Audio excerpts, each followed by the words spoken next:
32055. All right, tonight I don't have a particular thing to speak to you as far as what is or isn't going on in Lake City, but I just want to give you a brief history. When I came to Lake City 30 years ago, it was a welcoming town. It was clean. Kids loved it here because we came from Key West and here and dirt, trees, and everything. Enjoyed it. While we were outsiders, people were a little bit suspicious of us. We still learned to merge with them to see what they wanted, and then they could see what we wanted from the community. So we eventually became one of the locals, so to speak. I don't know if become fully a local, a chartered local by choice. But anyways, the thing I've been out of Lake City off and on a lot in the past 5 years, and there's a lot of things that I can see as being an outsider, somebody that's living inside. And it's not to condemn anything, it's not to point fingers, it's to having solutions. We all need to work together for solutions. And the thing about it is that we have to be open to working with one another, not from sides. Because everybody's got a different opinion. It takes us, rather than being on one side or the other, it's political, socially, virus, mandates, whatever. We all need to work together to make it a better community that's more welcoming to outsiders, as far as if you want to bring a new business, new people to Lake City, you got to do something that they want. Right now, there's a lot of places that aren't that good for themselves. You know, I know this will put it out. Most people have said don't like it, you're going to leave. Some people can't, some people don't want it. I think everybody in this community should work together, try and see what we can do to make it the best community. Not to have to expect to do it one way or another, but to work together. Because right now, the physical perception of Lake City is not the moral perception of Lake City is in some sort of. I'm just saying, I'm not trying to bash anything, but to try and make it obvious that we're trying to create an area that people want to enjoy themselves and grow along with us. So we all need to work with one another to make things happen that we want. So, which in terms of people, yeah, there's a car dealer up in Richmond. There's a car dealer up in Richmond. Closes out his ad. He says, "Don't tell me what you can't do. Tell me what you can do." I think that's what I'm saying. See what Thank you. Hey, Mr. Warren, Sir? did you want to speak? No, sir, not at this time. I think I'm already on there, so I can pass them down.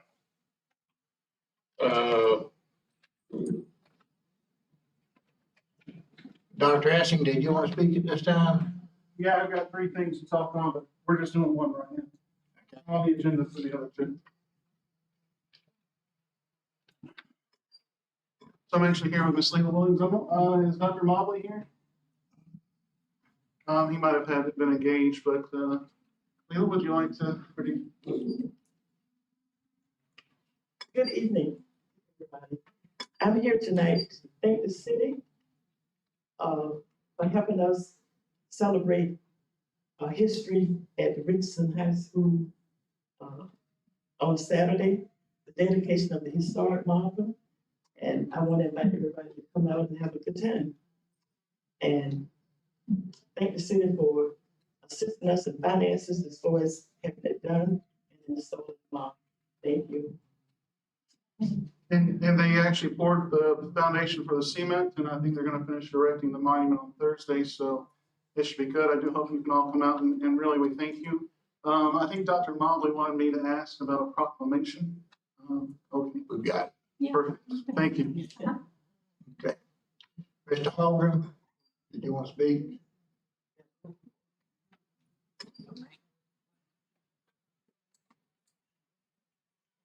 Sean Holmgren, 240 Northeast Laguna Drive. I want to speak on a couple of the topics tonight, so I'll defer to them later. But I do want to say that at the risk of sounding repetitive, I think the board needs to focus on hiring a management team.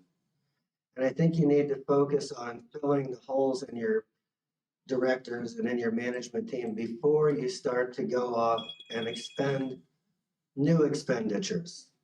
By new, I mean there are a number of projects before you, a number of improvements for the city to undertake, but you don't have all of the support staff as a manager, as procurement, as public works, as all these other facilities that interlace with these programs. And so I really want to encourage you not to hemorrhage money now while you have a 4-member council, while you have literally half of your administrative staff in place, while you have already approved about $1 million worth of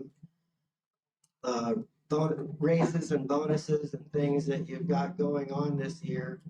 And now there's a lot of other things that are coming in to chomp up on the funds that you're getting from COVID relief and from different grants that you've written. But again, for you to do these things without having the full administration and having all of the tools that are needed to balance a budget and to create a long-range plan and to have a good focus on what your internal capabilities are rather than relying on external contractors all the time. I think you should focus primarily on just doing things that are maintenance oriented right now.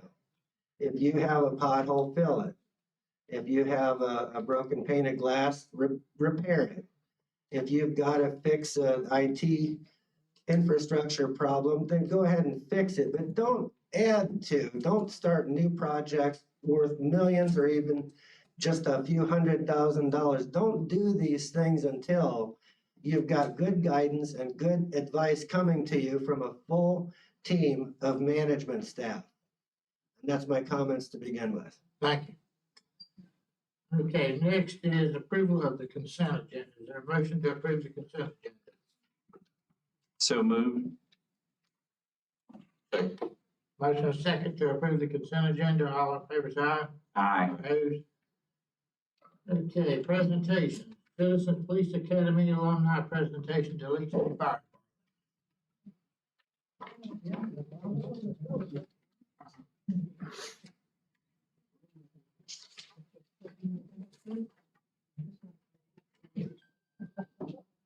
We also need the fire department. Okay.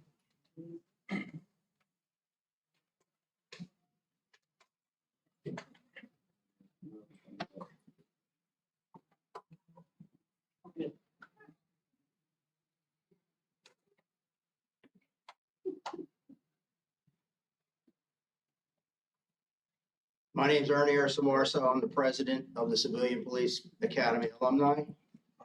On behalf of the alumni, we would like to present this plaque to the fire department in memory of Randy Burnham. He will be remembered for his leadership, his mentorship to those of whom he has served, and friendship to the rest of us. Please accept this in honor of him.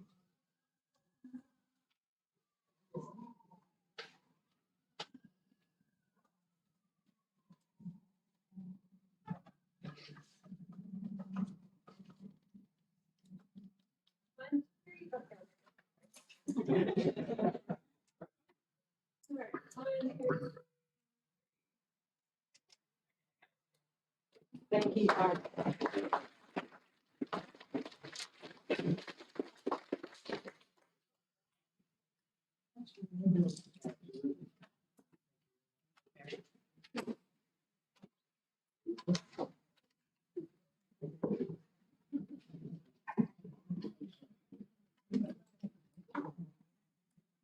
Okay, next we have presentations. The next one is Dr. Christopher Essing.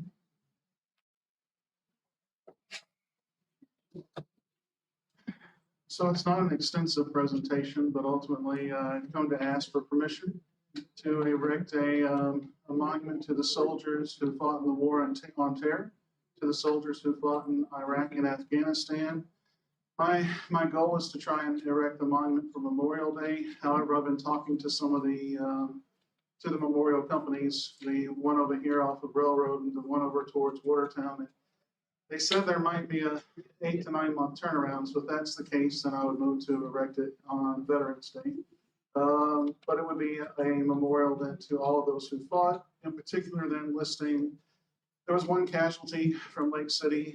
He's not from Lake City, but he and his wife were living in Lake City at the time. I've actually spoken to her, and she has 2 kids with him, and she, in fact, would like to have a place where hopefully she could take her kids to show them that ultimately Lance Corporal Ronald Douglas Freeman is in fact honored for his sacrifice that he gave to this country.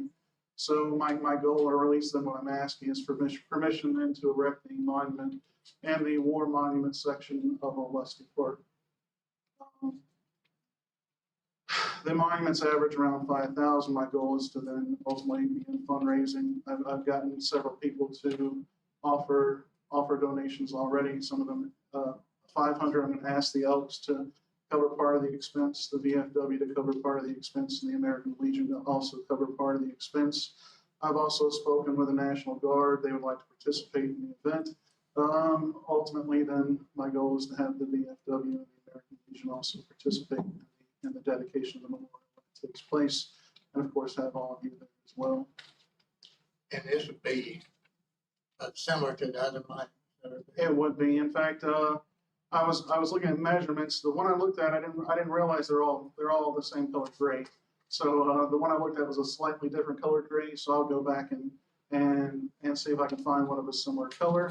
And if they have one there that ultimately could be inscribed at that time, I'll seek out one that we could then go for Memorial Day. And if not, it has to be ordered. It's with the understanding it might take 8 months, so it would be on Veterans Day. Mr. Mayor, I'd be in favor of that. I know during the presentation section, we can't approve anything, but I would be in favor of seeing that brought for a resolution. And there is, I think I seen in your letter, there's a couple of spaces there. There, you could fit 2, possibly 3. And so, yeah, there's plenty of space. Yeah, it has to be brought back, but thank you for coming. All right, and now if it was brought back, would I have to be there for the vote? Thank you. Thank you. Okay, next is item 5, Animatic Board President, Ms. Wanda Austin, and Board Member Sylvester Warren. Mr. Mayor, real quick, I guess I'm a little thrown off. We've had several conversations, I want to say, and I thought that Animatic Park was going to be on the agenda for action item as well. We agreed to that. We agreed to the presentation and for it to be as an action item along with the downtown request and also the other requests that we talked about in the January 29th workshop. I think the Sykes was there. Downtown, I know we did. I don't know about this. Yeah, we did. We agreed on Ms. Sykes and probably correct the record for you if you needed to. And, Well, we'll deal with it when we get to that part. yes, sir. Thank you. Mr. Mayor, Sylvester Warren. LaWanda Austin. I'm a board member of the Animatics Park Board. Mr. Wanda, she's the president. Mr. Mayor, if you would you entertain me for a second in way of introduction before I get into the meat and potatoes of this presentation? I want to first say that I love this community. I want to say that there's gossip out there about potentially making things about race. I've never tried to make things about race.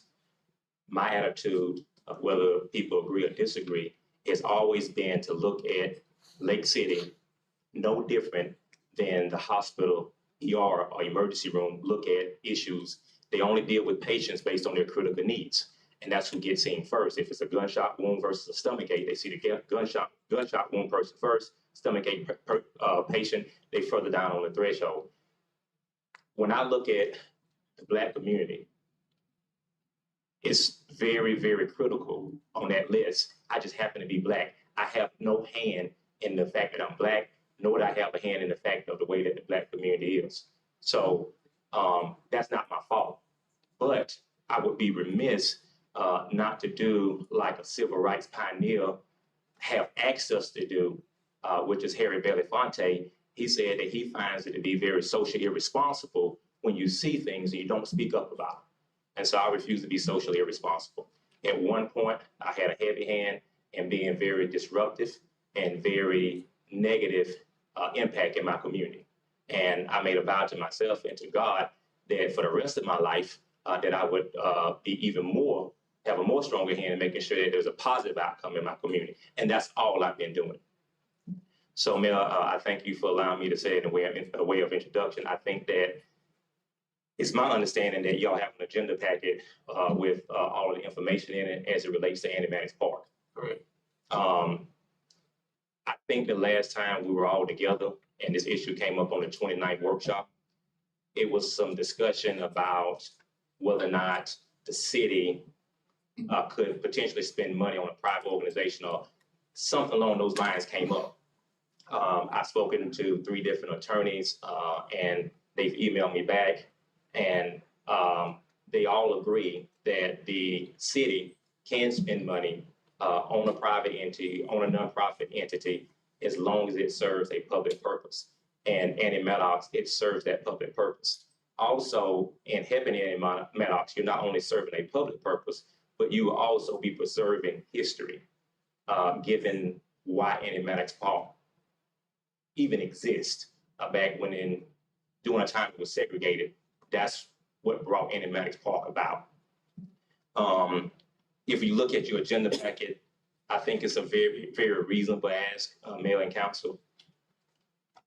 As far as an investment into the kids, I think that this board agreed that they would put cameras out at all the parks, including Annie Maddox. But what good would it be to have a park with cameras and you don't have any light to illuminate those cameras? That's one. And Mayor, if you will allow me to approach, I have something that I want to give you and the clerk and a few other that are sitting up. May I approach? Sure.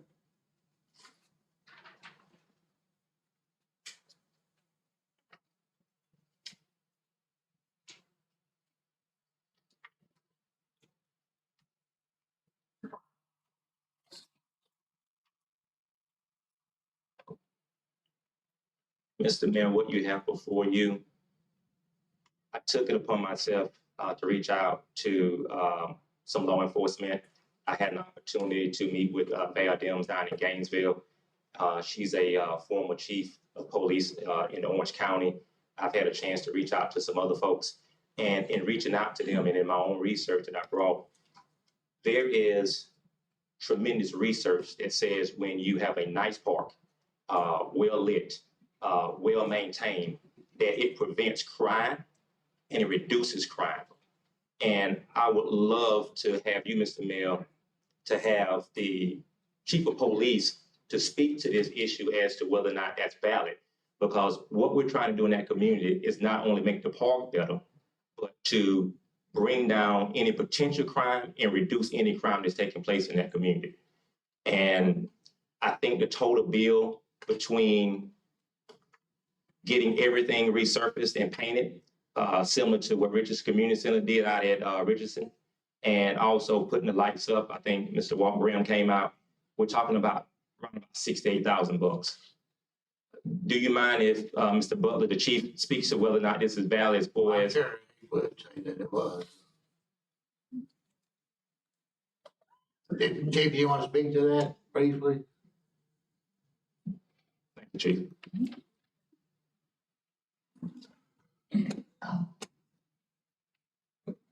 Afternoon. Excuse me. A little bit of allergies. It's been proven where if youth and other individuals have places to go with a variety of activities. Some people like sports. The fishing pier is a perfect example of expanding what the city can do. but I've made it perfectly clear to everyone involved. And I believe most are for quality parks within Lake City. My, as the interim chief of police, primary concern is for the safety of the individuals at the parks. Because if you do draw large amounts of children, family to the area, sometimes you're bringing the criminal element. So where my priorities might be a little different, my priorities are lighting and cameras. Once we have those in place, then we can start talking about the other issues. However, that's just my opinion, but I do believe cameras and lightings are important and having a place for everyone to go so that they can get together and not get brought in by gangs or other individuals is a plus for our community. Mr. Mayor, I have a question. So the cameras are okay to be placed at that park with it being privately owned? We had other discussions about other locations and there were some issues that were brought up. Well, that would be something where the city attorney would have to get together with the private entity. Between government agencies, we call it an MOU. I'm not sure what would be called some kind of agreement or contract, because the cameras, we would need access to the cameras for repairs, maintenance, any kind of work we would need to do on it, upgrades.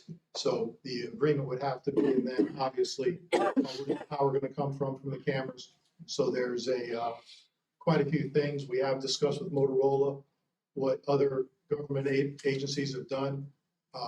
Tomorrow, we're actually supposed to meet with the Motorola rep, and I'll get a better idea of what other municipalities have done in order to take care of these issues. But the cameras would also help on the street, not just in the parks. And again, because we're going with Motorola, we can tie in our license plate reader system.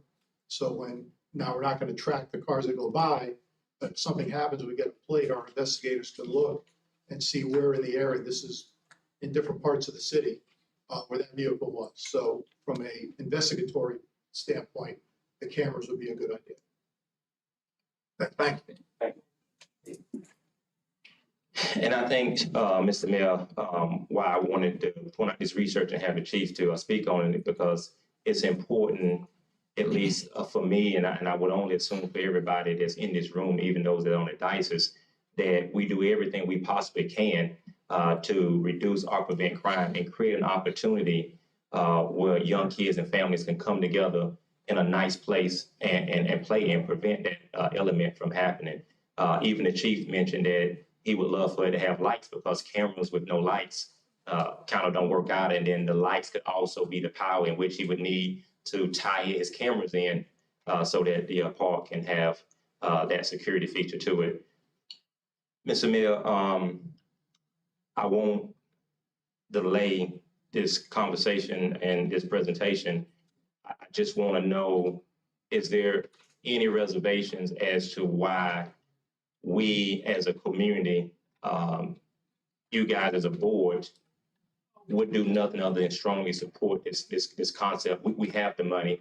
I think that we've identified the money. Later in my presentation, as I did with North Downtown project, I found ways to save money on that project that could be applied to the animatics park. I think I found a way to save exactly $72,000 in talking with Paul Dow. And so that money can easily just go over to that particular project, since we already agreed to do the North Downtown project, to transfer that money over. That CRA money? No, sir, we did not talk about the CRA money in the workshop, Mr. Mayor. We strictly talked about two funds of money in the workshop as it relates to North Downtown and other projects. We talked about the ARPA funds, in which Ms. Donna Duncan did a presentation.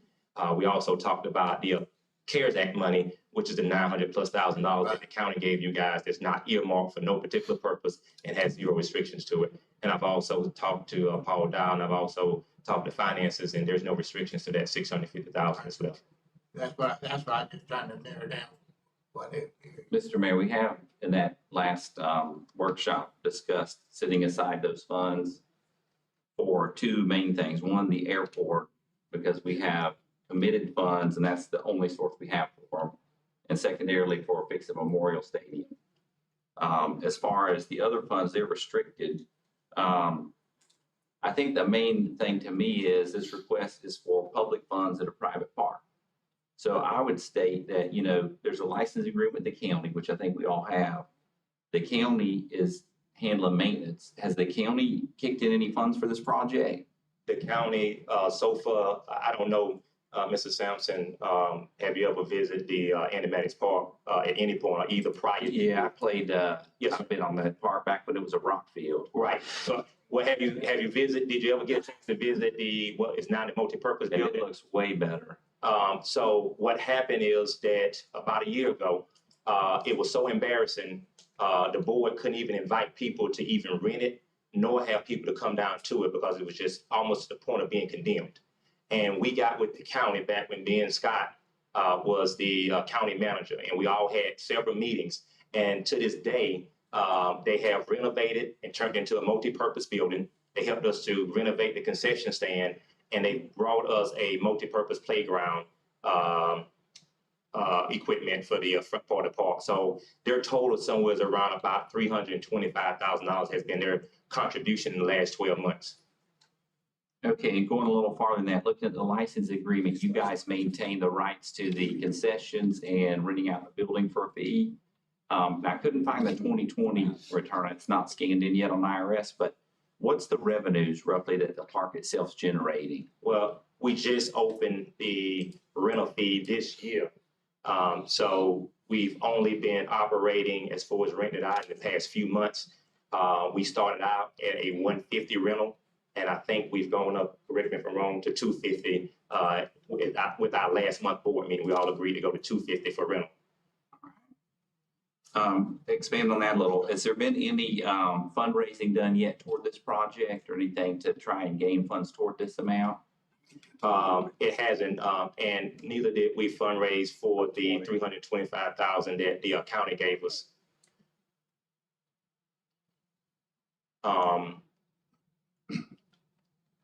Has there been discussion among the board about possibly taking the animatics park and turn it into a county park so they could be like a community center and take care of county funding? What we've traditionally done is what every other nonprofit and private agency has done. They've come before the county and the city, and the county and the city never asked to own those organizations, and they come and they present their case.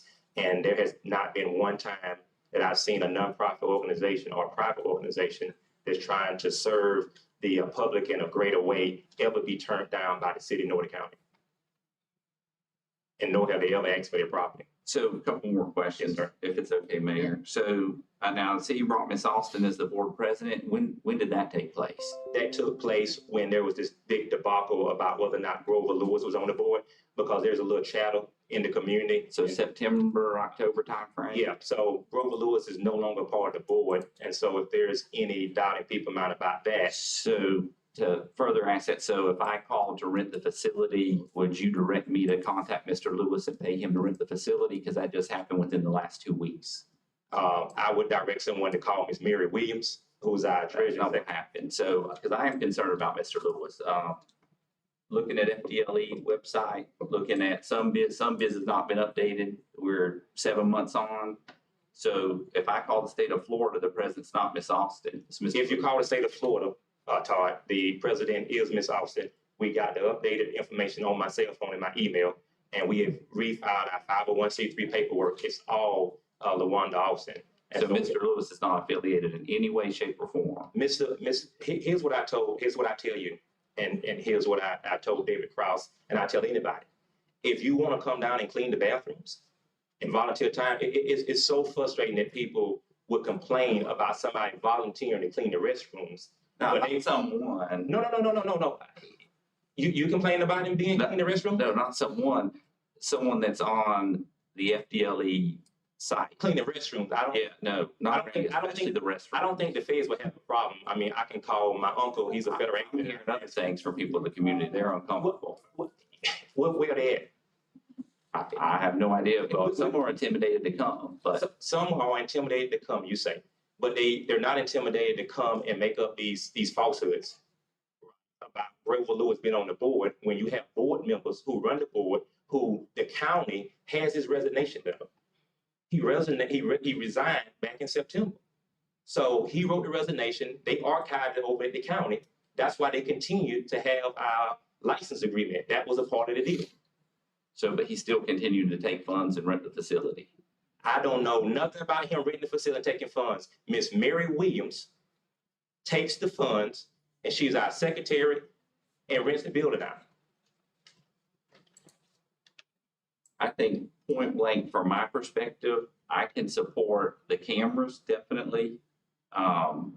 Anything else, I think we need to see some fundraising for the county. Maybe the county can step in because their licensing agreement is for maintenance. But here, Todd, what I can't understand is how, when you were running for office, that you were all running with us when we helped you and you were down, you were so down for the park as it relates to Sally Mae Jerry and the part of the protest. I don't understand, why are we fighting over making a park better for kids? Like kids in the area in which this is where all the killing and this is where all the deaths are at. So that's a good question. So we're going to talk about Sally Mae Jerry a little bit later, and we have invested quite a bit of money in Sally Mae Jerry, but there's a crucial difference. So Sally Mae Jerry is owned by the city.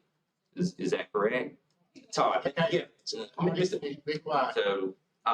So what's my perspective? If the park is a private park, well, and here's the reason. Let's think of this broadly. Let's talk about what the real reason is. Let's think about it broadly. So a church comes in and they've got a park. It's used by the public. They're privately owned. Why wouldn't we fund them? They would still request. This request is going to open up other requests. One, two, the funds you're talking about are the CARES Act funds. They're not even available yet because we've set them aside for the airport and we've set them aside for Memorial Stadium. No, we did not talk. We talked about that on the 29th. Mr. Mayor, this is where you step in with leadership. When we talked about those funds, Todd, on his own, none of the other council members, he took $650,000 and said, we're gonna pull $350 out for the airport. He said he's gonna take another $150 out for what? Memorial Stadium. He said that leaves about $158,000 for the North Downtown project. Mr. Mayor, if I can save out of the North Downtown project enough money to transfer over to Animatics Park, what's wrong with that? If you've already agreed that we're gonna work out the North Downtown concept with the amount of money that's left over, which is $158,000, if I can work with the interim city manager, which I've spoken to, that we can do some of the work in-house on North Downtown and save enough money to do the parks, what's wrong with that? Okay, what we had at that time was a workshop, and Mr. Sampson did bring up those items, and I agree with the $350. We've got to do that. The other items were just discussions and nothing, no formal action was taken. We didn't reserve anything. It was more a consensus of where we're at. You've talked and we talked, and so there's been no formal action on any of it. We can all go back and look at all of it. We can go back and look at the tape, but there's no formal action taken. So as far as the money from those funds, we can look at what's gonna be used downtown and what's left over and what we gotta do, but at present time, there's been nothing. That's my concern right now, is I wanna make sure that we have enough money for all these projects. You know, we have committed to a lot of things lately, and we have very limited funds, as everybody knows, and we don't wanna raise taxes in it. So I think these projects we need to look at and be careful, and then, like you say, if we can save money somewhere, maybe we can do some of these projects. Mayor, But we can't just, Mayor, in our conversations on cell phones and everything else, you committed, and Ms. Audrey Sykes can witness this council committed to funding the North Downtown project. oh, I did. Yes, and it's $158,000 that was left over to fund that project. And if I can save $70,000 in that project, why can we not use that money and transfer it over to Animatics? I can. Mr. Mayor, I don't think we talked about those funds coming from there. Those funds were CRA funds, from my recollection. I'll have to read That's this. right. Okay, I just want to make sure we're on the same page. That's why I asked about the CRA earlier. What do you mean the funds for what is from the CRA? I think we should talk about that when we get to that item on here. Well, Right. Mayor,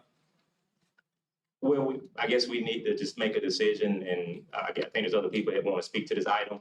I've never seen a council, an individual that would not support funding a project such as Animatics to resurface the basketball courts for young kids can play. But all before, when it was about the football, it's all about kids. We'll do anything in the world. We'll find the money to support kids.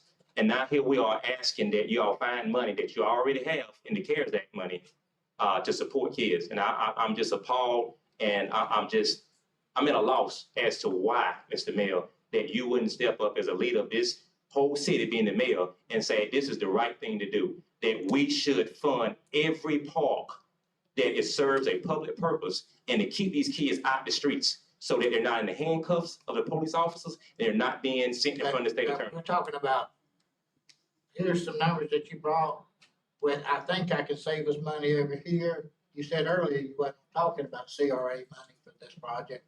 I've never mentioned CRA. I've never mentioned CRA. Todd mentioned CRA. I've been talking about CARES Act funds. But you're saying you're saving the money out of the CRA fund. No, I said CARES Act, Mr. Mayor, CARES Act. CARES Act. Downtown was being done with CRA. Mr. Mayor, Tina Roberts' deal was getting done with CRA funds. You agreed, and we agreed in the workshop to use the COVID money, which is the CARES Act money, to fund North Downtown. No, Mr. Mayor, that's not correct. We had agreed on the CRA funds. I think if we can go back and. Ms. Sykes, can you clarify any of this? That's not at all what was intended. I'd have to listen to the audio and I would too. I would have to really listen to the audio. Why would we be And I'm talking? not saying I'm against the project, I'm just saying. It would be financially unintelligent of me, Mr. Mayor, to ask you to fund North Downtown with a matter of $30,000 left in that fund. And that fund, that project would exceed the amount of money that would be left in it. By the time you take out the McCullum's money, by the time you take out the $120,000 and the last round of money that came in from taxes from the county, you won't have a $30,000 or $40,000 in there. So there's no way in the world that we talked about using CRA funds to fund a project that would exceed that dollar amount. We only talked about the CARES Act money, and we talked about the ARPA money because we talked about the senior housing. Well, if we decide to move forward with this project, we'll have to identify the funds for it. If you can find money to save in that project, then maybe we will have some. But tonight, I don't think we have those numbers. Sampson? We have which numbers? Well, I think one other item is we did commit to the airport. We think we have the number that if that moves forward. And I know they're starting to have meetings on that.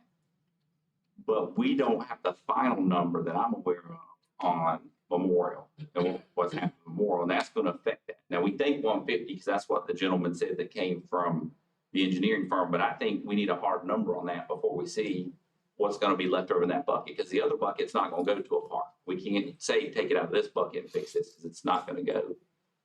So, I mean, we need to, it's kind of premature to see what's even available, one, and two, if it comes down to it, I'm going to always support fixing something that the city owns, has ongoing maintenance on over something we haven't, like Young's Park. I think that's a good example. I think it is too, Mr. And Mayor. I think that we can use the COVID funds, Todd. You use the COVID funds to pave roads in your district. You've used money out the COVID funds. So to say that we can't use the COVID funds and Councilman Sampson's already used money out of the CARES Act, I mean, I don't understand, Mayor. We've already used money to pave roads in Councilman's district out of the CARES Act money. And then we're steady saying that we have not secured money for the airport. But he just said y'all secured it, but there hadn't been any action on even securing the money for the airport. Well, my position tonight is I think, I appreciate your presentation, and it's something for us to consider and see if the council, we want to do it, but it's premature tonight to vote on it and say that we're going to spend this money tonight. Really, Mayor? So you're sitting here telling this whole room full of people who live in District 10 that lives in this community that you're not willing to be the mayor of our city and invest money in a park. I didn't say that. I said I wasn't going to vote tonight to do it. This is why we're here. All these issues. One is the license issue. Two is. Mayor, I called you on the cell phone and I asked you, let's do a license agreement. Did I not? Yeah. I've been asking you about a license agreement, Mayor. We don't have. And I asked you to get one set up. I asked you to do one. And for the record, I've talked to attorneys about that. You don't need a license agreement to spend money on a public park for public use. And actually, your attorney is here. Ask Mr. Copeland. He'll tell you, and I have an email, that you do not have to have a license agreement to spend money on a public park. Mr. Mayor. Yeah. What's required is not what's at issue, it's what will the board accept. So, I mean, yeah, you don't have to have a licensing agreement, but I don't see it moving forward without one, at least from my perspective. I could be wrong. Mr. Mayor, we did, going back to the downtown project, we did talk about the north side. In addition to, my understanding was from the council, we wanted to look at downtown. We talked about making everything similar downtown from end to end, including the south side. We talked about a holistic approach to that. And I'm in favor of the holistic approach. I think we need to, from end to end, as we discussed, whatever we do, it need to be similar from the north end to the south end, and that's what we discussed in one of our meetings. And I wouldn't like to piecemeal it, to do a part of it this year and a part the next year. We need to come up with the funding for it if we're gonna do a holistic approach and plan for it from end to end. That's what I remember from our meeting. Are we going to discuss that now too? Well, We're on animatics, Mayor. I mean, we're right there next for, let's finish animatics. so Mayor, so we cannot, Mr. Jefferson, Mr. Todd, nobody's willing to make a motion to support animatics because I was asked to go do research. I was asked to go get quotes at the workshop. Numbers, and we have an idea of what it's gonna cost. And I'm not saying I'm against it, I'm just saying not tonight. Why not tonight, Mayor? I mean, the whole community is here. You put us on the agenda. You asked us to present. And you told me, Just like Mr. Essing made a presentation. Mr. Mayor, That's not the final act.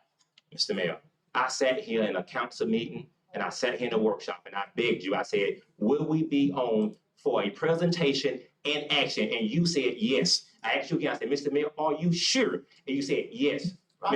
Ms. Clerk, did he not? Okay, is there a motion to approve the request for the animatics park? Mr. Mayor, we can't make a motion on a presentation, I believe. Is that correct, Mr. Attorney? Your Honor, it would need to be added to the agenda as an emergency item because it wasn't noticed for action. Ms. Sykes, did I not communicate with you about this being an action item? Did the mayor not communicate, or did I not communicate several times asking the mayor that every presentation item be an action item? Yes, you did. Yes, I did. Thank you. Even if it is an action item, I don't think this council tonight is ready to do that. From everything that you all said was nothing but excuses. You talking about it'd be premature. Everything that when we ask you to do something in the Black community is premature. Y'all always kick the can down the road. Not tonight. Mr. Mayor, Next week. are we in a We public in a comment? presentation. I'm gonna let her. I'm on a comment. presentation. This Wait a minute. animatic. She's on the board. And this, I said I was speaking to number 4. So it's always kick the can, always animatic. Then you talking about if a church come along, it's separation between church and state. So don't try to put government and church together, try to use that as an example, because that's just an excuse. Every time it come to our community, it's an excuse. Y'all want to talk, it's crime. Mr. Mayor, point We of talk order. about animatics. No, I have a point of order. Animatics is I do have a point of order. important to, what you need a point of order for? Because you said I ain't saying every nothing. time, you said it. This is Ma'am. every time we ask for anything for animatics, every time we ask for anything in the Black community, it's always down the road. We said, now we talking about north of downtown. We can't even vote on that. Even Mr. Jefferson said we discussed that, but we're not gonna vote on that tonight because you didn't make an action item. We've been talking about this for 2 or 3 months and it's not an action item. It's never an action item. It's always next month. We've been talking about this since last year. But here we go again. Now we gotta wait to March. Then it's not gonna happen in March. We're gonna wait to when? March of 2024? It's always an excuse when it deals with the Black community. No, when we did the tennis courts, I asked today, it took about 2 years to get the tennis courts. It didn't take you 2 years. to Mr. vote. Mayor, Mr. Mayor. Yes, it did. So I'd like to reiterate, we're in the midst of a grant, hopefully we'll get in the 5.1 million range on Richardson to fix all those roads. I'd like to reiterate the money and funds that this council spent on Sally Mae Jerry Park. I'd like to reiterate the funding and grants we've got to fix some other roads going on up there. So in District 10, I think really the short side is our district. Our district's not getting the tax funds like the other districts. So, Well, hold on. I think if we want to talk about, no, it's my turn. So, no, Mayor, no, Mayor. Now, we're gonna, Mayor, she said any, Y'all didn't give us nothing. Mr. Mayor, I don't wanna throw anybody out I tonight. mean, ain't nobody hitting the road, especially not me or my girlfriend. Mr. Mayor, point of order. Hey, Refrain from that comment. Mr. Mayor, point of order. So the comment was made that we kick down the road, the can down the road on anything to do with a certain community, and that's not a fact. So animatic Maddox Park is a privately owned park run by a private board. And the fact is, the city doesn't want any park because the city doesn't have a recreation department. So I don't know why we would expect that the city would take funds away from other projects on city-owned property for a project that's not, when there's county funds available that have no handcuffs on them. They can do whatever they want with them. They're sitting on a lot more money than we are. So I would say that'd be one item. And I'd say secondarily, I mean, you can bring it up as many times you want, but as for me, it's gonna be a no. Well, you know what, Tom, it's glad to know what you said. No, No, it's a no now. no, but you a brown nose, Mr. you were Mayor, running Mr. behind us the whole time when you wanted to get a. Mr. Mayor. So first and foremost, yeah, about Andy Maddox. So as being someone who's been to Andy Maddox many times, You ain't been many times. let's see, Okay, now, Mr. Mayor, Mayor, point of order. Mayor, we gonna have order in Mayor, this we room. have an order. No, we're not. We have everybody talking and nobody. He talked when she was talking, you ain't point to order him. So you gonna play fair, Mayor, play fair. Everybody's gonna take one time. Stop. Make sure you explain that to the councilman as well. Okay. Mr. Mayor, I'm gonna reserve. Mr. Sampson finish, and then I'm gonna start with these public comments, because we have so many people want to talk. Then we're gonna start with that, and then we're gonna, You can go ahead with the public comments. I'm gonna refrain my comment. public comments, I want everybody up here to sit down. We weren't finished with anybody. We did want to say something. well, that's what he's gonna do, he's gonna let y'all speak. I'm gonna let everybody talk, but it's gonna be one at a time. And as far as, Mr. Mayor, as far as Sally Mae Jerry Paul, back when he was running for office, and he was down there, he knows it, that we protest the city to fix their own property. That's how Andy Maddox that's how Sally Mae Jerry got fixed. And there was a supervisor who threatened to pressure wash us with the hose, and we pressed charges on him. So in exchange for us to drop in our charges, Mr. Heffenberger, in exchange for us dropping our charges and not pursuing that on a lawsuit, the council engaged us to fix Sally Mae Jerry Park. So that's how Sally Mae Jerry Park got fixed. The council did not want to fix it. It was as a result of a protest and charges being filed against a public works supervisor. Okay, well, we're gonna get back to this item 5. Jadarian Bowles. 3 minutes. Yeah, Everybody- Jadarian Bowles, how y'all doing? We are also the youth, and I don't really see too many youth upon this council board. So we are just here to let y'all know that it's not really about, as much as you guys make the decision, it's also about what we want and for you guys to care about us as children and your youth, because we are supposed to be the ones supposed to do the next thing that y'all are doing now. We're supposed to take care of the community as well after y'all. You have to better prepare us. So saying that you don't want to give towards your city, because this is a whole city. It's not half of a city. It's not a piece of a city. And y'all are trying to say that you're not willing to make a decision today on something that y'all have clearly been talking about for a while. And I think that's a part of budgeting. So to say that you don't know how much you'll have to put it in, but you have people who are willing to bring you statistics, papers, everything that they need. It sounds like it's more so you guys are trying to play the long game, but we can't really do that because it is, again, about the youth. And there are people, I'm 19. It's people that are still participating in and going to these parks way more than I do. And that's important because I do have a little brother, and it is important that he get to be there, and it is safe for him, and it's safe for all these other kids too as well. And I'm not sure if y'all children will go to these parks or if your grandkids will go to these parks, but it's a part of the park that is still a part of Lake City. So we should make sure that all of these parks are they're all at the same par, because like I said, it's not a north side and a south side and them being two different price ranges, because we should all be in the same level, should we not, as a community, because it's a council for a one community, correct?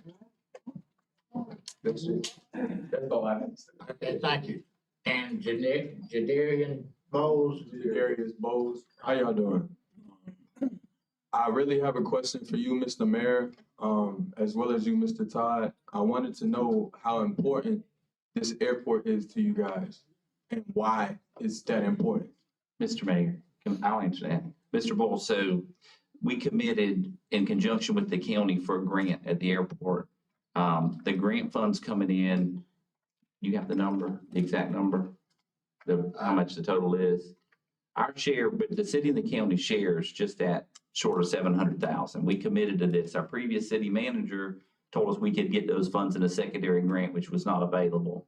As part of the grant, the airport, the private industry there, HACO, had to commit to creating so many jobs that would be entry level, but pay higher than average. I don't have the numbers with me, but when we went through that, we asked a lot of questions about them. So they have to not only create jobs, but they have to pursue the opportunity for people from lower socioeconomic backgrounds within our city. So that grant's tied to job creation for our young people as they come up. So yeah, the grant's pretty important because that grant, do you remember the number of jobs it creates? I've heard different. You recall? We could get you a copy of it because the grant, I mean, it's pretty substantial. Yeah, I'm gonna get the copy. I do want that, but I do see that you guys don't have the numbers for the airport. So to me, it doesn't seem like it's that important if you don't have what you need to know. We have to have $350,000. All right, I appreciate it. Is the airport private? No, it's owned by the city. Okay, it's owned by the city. Is the privacy of animatics the only reason that you don't want to fund it? Like, I would say, and is the airport more important than our kids? Like, is that that's really logical to you?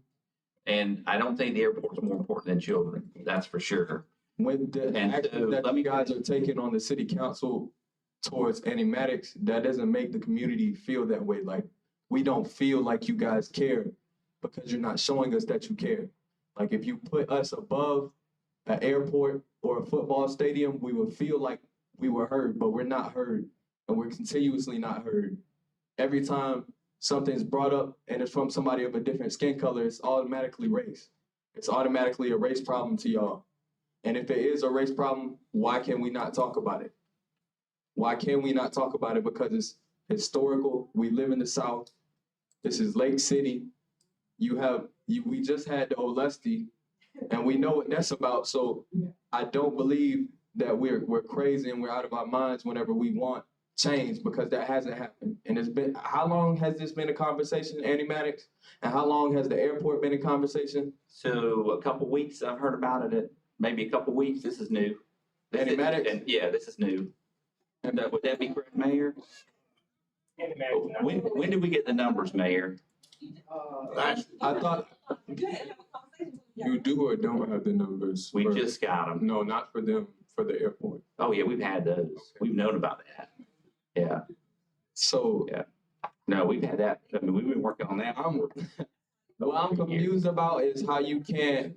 You're telling us that you can't give for animatics. And not necessarily that you can't, because we all have heard that you can. You could. Right, right. We know that you can. That's why it's a question as to what your motives are. Like, what you're really doing. Point, if you let me answer that. So go ahead. When you mentioned the budgeting process, that's a key feature. So there's other things we fund. We fund Columbia Youth Football Association. We fund the basketball. We fund other items. What happens is during the budgeting process, like you were mentioning, it starts in about May, June, we start getting the request for funding. We funded money for the Chamber of Commerce. So there's a process. And the process is you bring it to funding, we go through the process to add it to the budget, and the budget's approved and it goes into place in October. So this is a non-budgetary item. This is brought up outside the budget, one, so it's an exception there. And then in addition, it's on private property. So Andy Maddox Park, when you drive by, you see a park. It's a park that's licensed to the county. So the county has funds. Has the county been asked for the funds? I don't know. I asked that question. So that's the first ask I would make, because they have more funds. So if you change the numbers in the budget, you've got to reduce something else. Is that correct? So we would have to choose. We would have to choose what you remove the funds from. So again, you're saying you're choosing to remove funds from the kids, children? There's no funds set aside for that. So not a remove. So you're saying the children. Okay, so we've already established that there's a difference between the north side and the south side, but you're saying that you're choosing again not to do something because it isn't obligated. Is that what you're saying? No, it's private property. So in my opinion, it's not a good use of governmental funds. So because the city does not own it, you should not, is what you're saying? That's my opinion. Now, your opinion as one council member. Okay, thank you, Mr. Tom Sampson, Audrey Sykes, Mr. Witt, Mayor, City Attorney, I'm not sure of your opinion. Just say I don't know if y'all have the same opinion. Thank you, and council member, all of you, all of your decision matters as well as mine does and his, because we are, again, the youth as well, and this is what the conversation is about. So I think it would have been more important to have more youth come out. And even though it's not just you guys, I think a lot more should be put into bringing more youth, because we are the matter of discussion, and what we want does matter. And that's what we're saying we want as well. Thank you.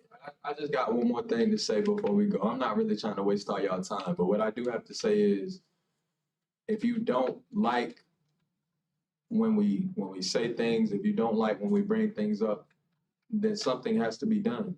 You have to do something, because we're not going to stop. We're going to keep saying something because something has to be done and has never been done. So if you really want us to be okay with you guys being our city council members, then you have to act like city council members who care about us. That's all we're asking as a community. Thank you. Thank you. Okay, next is Conrad Wallace.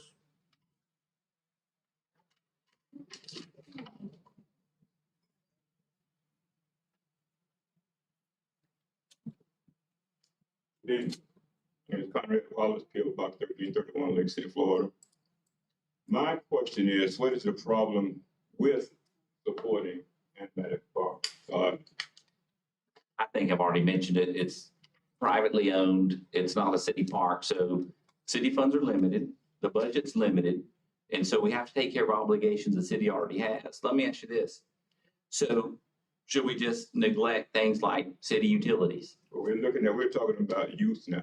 Well, but it's all one bucket of funds. Youth. We're talking about youth, what we're trying to keep this guy from arresting. And that's why I've supported Sally Mae. When you was running for office, I didn't think you had any white friends.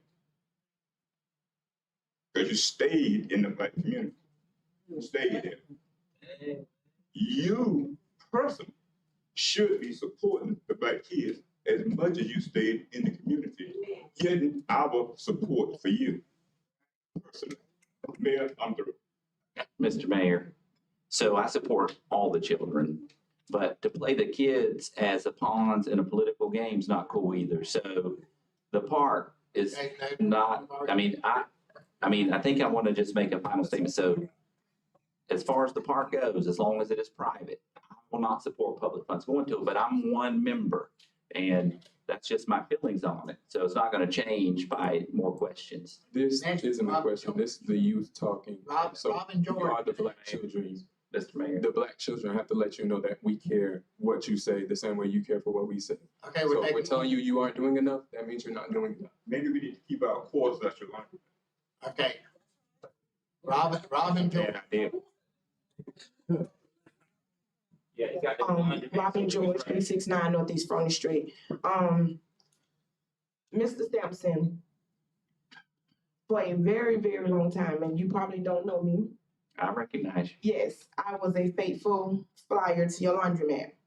And to calculate in a year what I would spend, because at the time I didn't have a wash and dry at my house, I would spend $7,250 supporting your laundromat to make sure me and my kids had clean clothes. Hold on.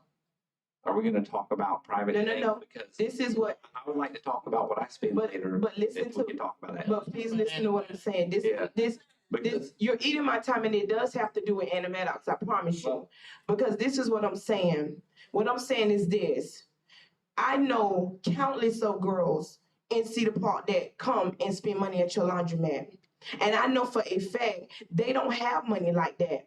But when I sit here and I listen to you, and I never thought that you would say the foul things that you say out of your mouth. And what I mean by defile is, how dare you try to come against somebody's integrity and their character because you don't want to support animatics because it's privately funded. I'm talking about animatics. Whose character? But I'm talking about animatics. But whose character? When you sat here and you said those ugly things about Mr. Grover because of his, I thought he was on the FDLE list. it does not matter when he's on, but you're eating my time. And all I'm saying is this right here.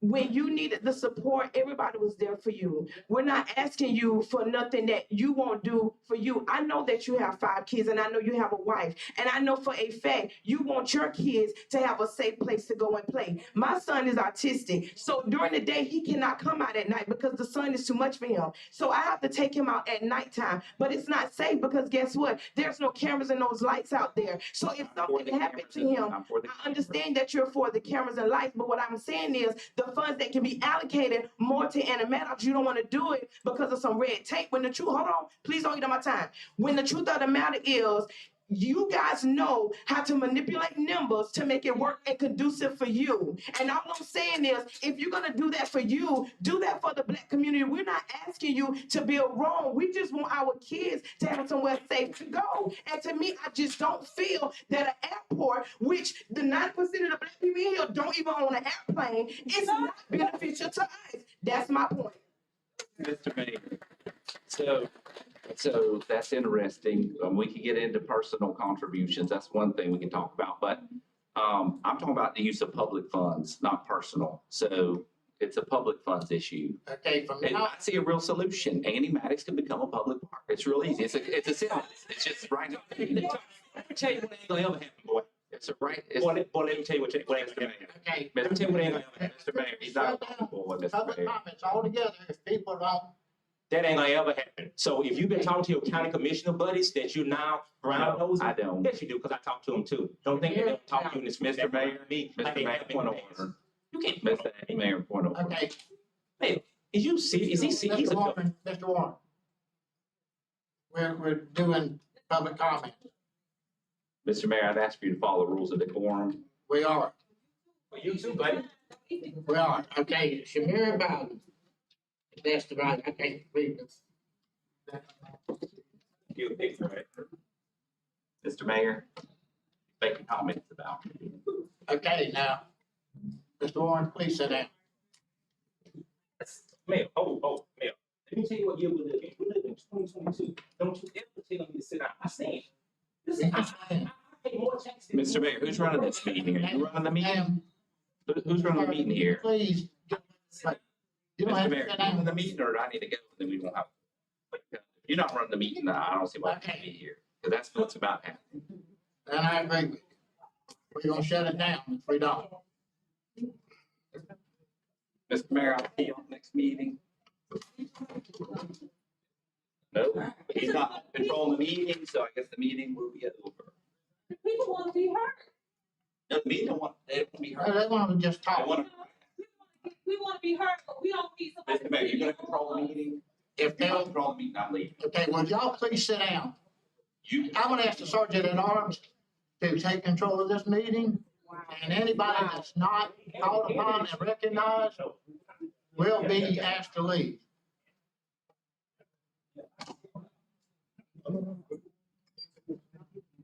So he throwing fit. Okay, He throwing fit. can you tell me, could you state your name? Shamari. Okay. I live in Emergency. Oh, you I live in 56 Northeast Bascom North Drive. I just wanted to say a couple things. First off, I wanted to let the people in the audience know that unlike what Mr. Sampson said, the city is in the recreation business. He said they weren't, but they are. They funding the youth football, they funding basketball, they're funding other recreational items. So you are in the recreation business, you're just in the business that you want to be in. Secondly, I just want to say that, you know, it amazes me that when the issue came up about Memorial Stadium, which was built in 1930, whatever it was, this council talked about that stadium every single solitary meeting for 2 months. Then you found $150,000, which might not even be $150,000 that stated out of your own mouth. So some magical number to fix the stadium that is only used temporarily for 3 or 4 months out of the year for youth football. And you said you went in the recreation business. There's $150,000 for recreation. Secondly, you said, oh, don't want to spend the money because it's not a city-owned park. I understand that. And I understand that the city owns Memorial Stadium. But I also understand that just like the young lady said before, numbers are magical up here. You can finagle them, make them say what you want them to say, make them look how you want them to look, and you can make it happen. You can make it happen if if you wanted to do it. Mr. Jefferson, I am so disappointed. I'm 42 years old, and yes, my father's Glenn L. Bowden. And I was born and raised in this city. This park is exactly 2 blocks from your house. You are sitting here talking about downtown making it look like something. But what about right around your neighborhood look like something? Why can't you have just as much vigor for that park as you got for downtown? And then you come and say, well, I'm here for, Mr. Sampson, you said you're here for all the kids. And I don't doubt that you're not here for all the kids. What I doubt is the fact that the care that you have for that side of the community is the same as the care you have for the other side of the community. Young's Park is owned by the city, and I get that. I really do. I understand ownership. But what I'm telling you is that you have the money. It's there in front of your face. You just don't want to use it. And I also feel like this council has taken the Black community for granted. Mr. Sampson, you said, well, I would be in favor for it no, I'm not in favor for it, but maybe y'all should do some fundraising. Why does the Black community always have to do all of the heavy lifting? We have to meet you not halfway, 80% of the way. And if we don't go, if you want to go 80, guess what you do? You move the goalpost to 90. And then guess what happens? We get 90 and you say, well, maybe next time. Or you run the clock out, but we can't even get to it. It's so frustrating as a young man to see it happen over and over and over and over again. You own Sallie Mae, Jerry, but just like Mr. Warren said, we had to do that 90%. We had to protest and cry and bleed and hold a sign up and call the TV station and call the Lake City Reporter. We had to shame you into doing something. And that's just sad. And it's pathetic. And Mr. Jefferson, I wish that you would not be a lump on the log and have something to say sometimes. Travis George.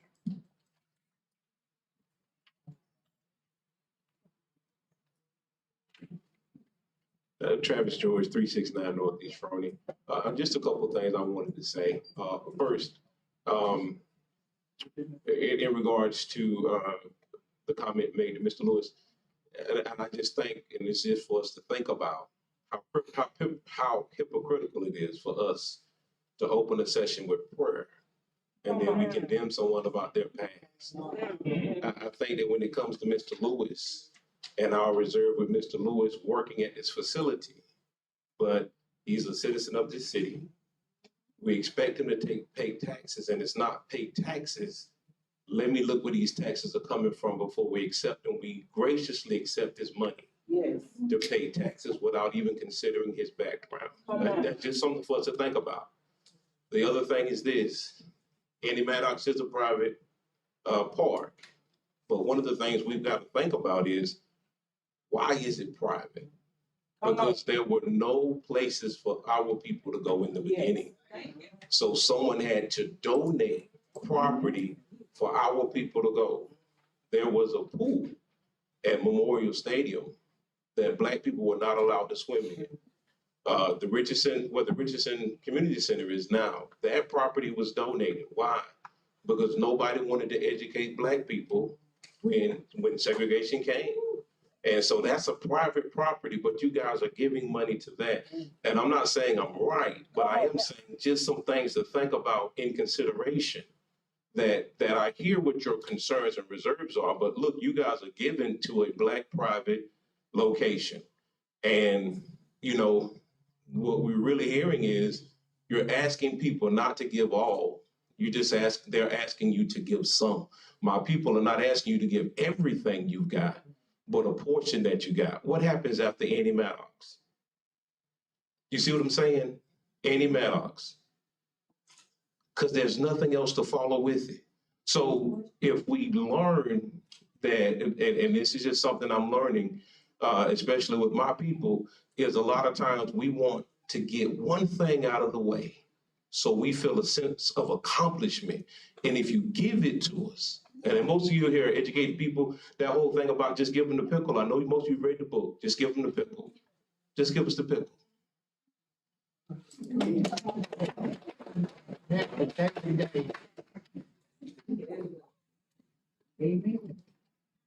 I know that's right.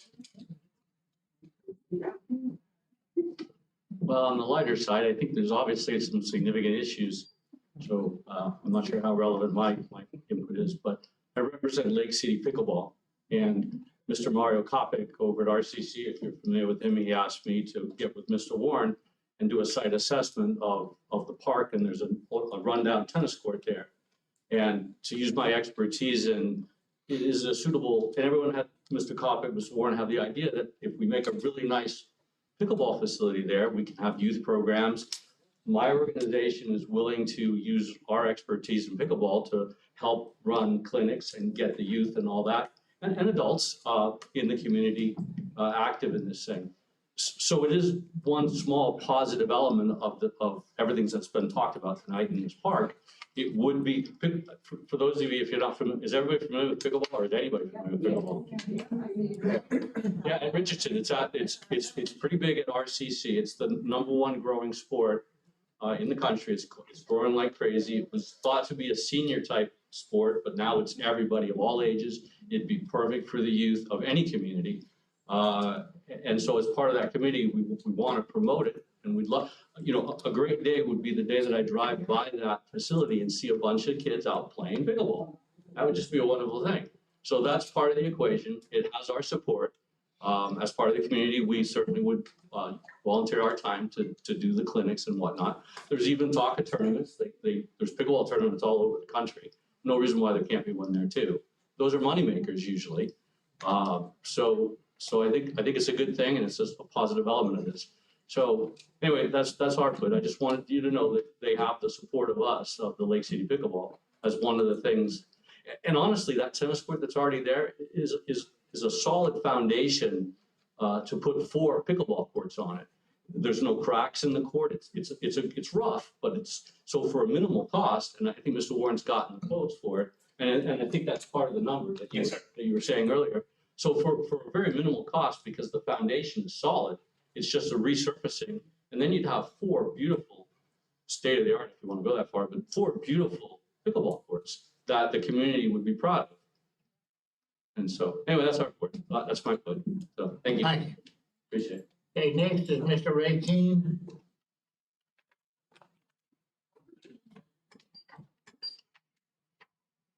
Good evening, Raymond Keene, 401 Alachua Avenue, 32025. I'm here to speak on behalf of Annie Maddox. I'm not 100% sure why we're having this discussion about a park. And now I firmly know, I was going to say you could correct me if I was wrong, but my primary understanding was the reservation about whether or not the park was public or private was the primary concern, but I think I got clear understanding now what the issue is.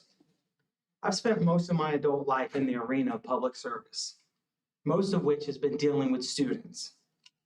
I've seen the consequences of neglecting children who are in need. In my experience, I've learned that the greatest threat to any community is apathy. Apathy breeds opportunity, and opportunity is literally the beginning of destruction in every community. Parks are designed by nature to be a place of meeting. They are meeting areas. Every park we have, people congregate at them. If neglected due to apathy, the audience that chooses to meet there becomes problematic for the community, which increases the expenditures that we have to pay in policing and creates a whole new problem for us as a community. It's a simple solution. Solve the problem before it becomes one. Invest in the park. It's not that hard. reduce negative opportunity, and create a safe place for children to play. You're not in the real estate business. It doesn't matter if it brings intrinsic value to you or not. You're in the citizen business.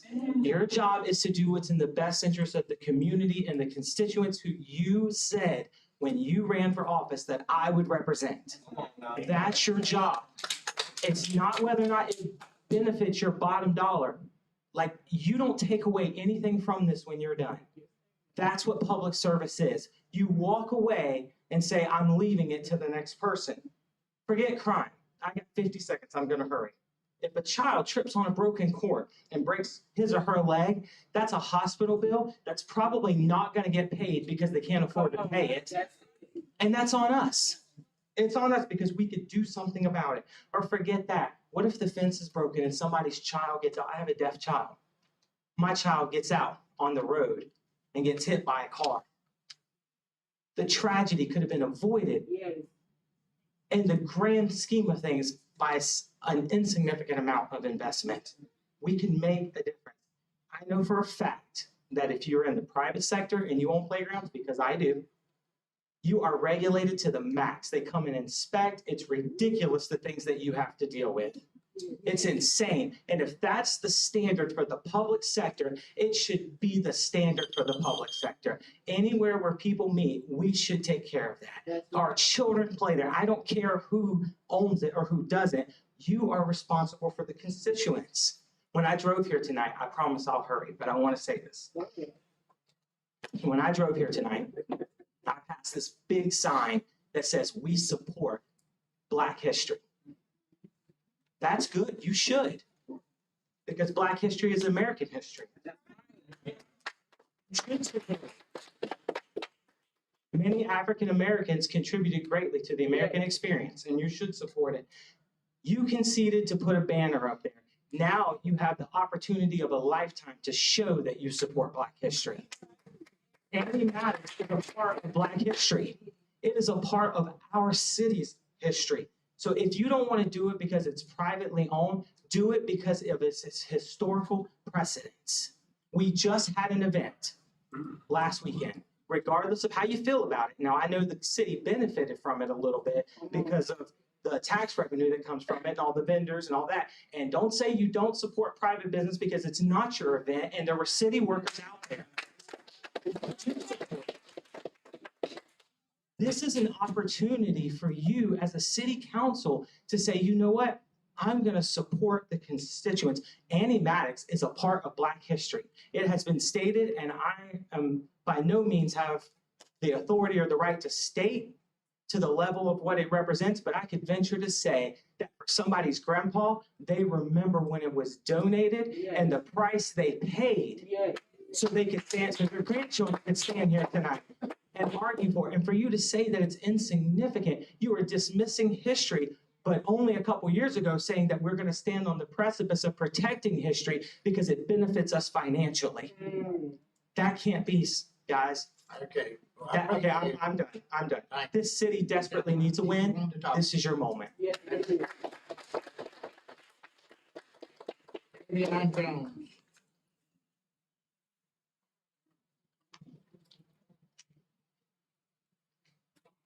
Davion Jones, 219 Southeast Jeremy Place.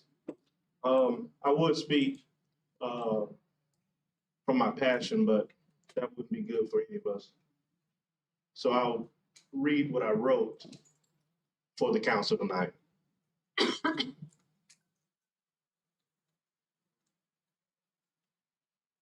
What shall I say to a council that seems not to see me as equal? What shall I say to a council that does not believe that I have a right to stand up for those that cannot stand up for themselves? What shall I say to a council that does not know the needs of my people and without regard, they turn their ear away from me? What should I say to a council that degrades, discredits, disregards, and disrespects the life and the legacy of so many great women and men whose shoulders that I stand upon today? Far too long, my people have been underserved, undervalued, and tossed aside. So this is what I would say to you. Since we opened this meeting and all of our meetings out of prayer, I'll tell you what the Lord would expect for us to do. Is to do what is good, what is just, to show constant love, and to live humbly in fellowship with our God. Neither one of you should be ignorant to the term inclusion. But since I don't know you personally, I will explain to you what it is. Inclusion is seen as a universal human right. The aim of inclusion is to embrace all people, irrespective of race, gender, disability, medical, or other needs. It is about giving equal access and opportunities of getting rid of discrimination and intolerance, removing all barriers. It affects all aspects of public life. Mr. Mayor and council members, we're tired of being treated like second-class citizens. We're tired of it. Do what is right, and do what is right tonight. This is your time to do what is right by us. We don't want to hear about, we don't have the funds. We're talking about our children, and they're dying in the freaking street. And we want something done, and we want something done tonight. The police chief has already told you that this is significant towards crime prevention. The data and the research is there. So there's no reason, there's no argument besides ownership and private ownership. I got a packet right here that shows where you all have voted to help private owned organizations. Right here. Career Source, CYFA, the Quarterback Club, y'all do it. So if you're not going to do it for Annie Maddox, tell us why, and don't let it be because it's privately owned. Thank you. Okay. Really young.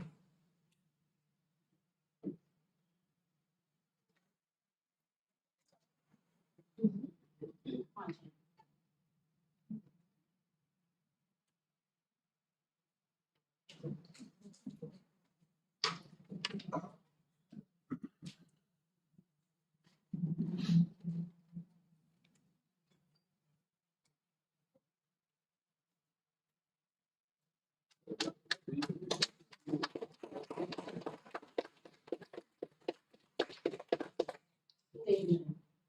My name is Shabella Young, 315 South Perry Avenue, Lexington, Florida. And I'm here today. If you could speak to the microphone so people Yes. can hear. Okay, thank you. I want each of them to say their name.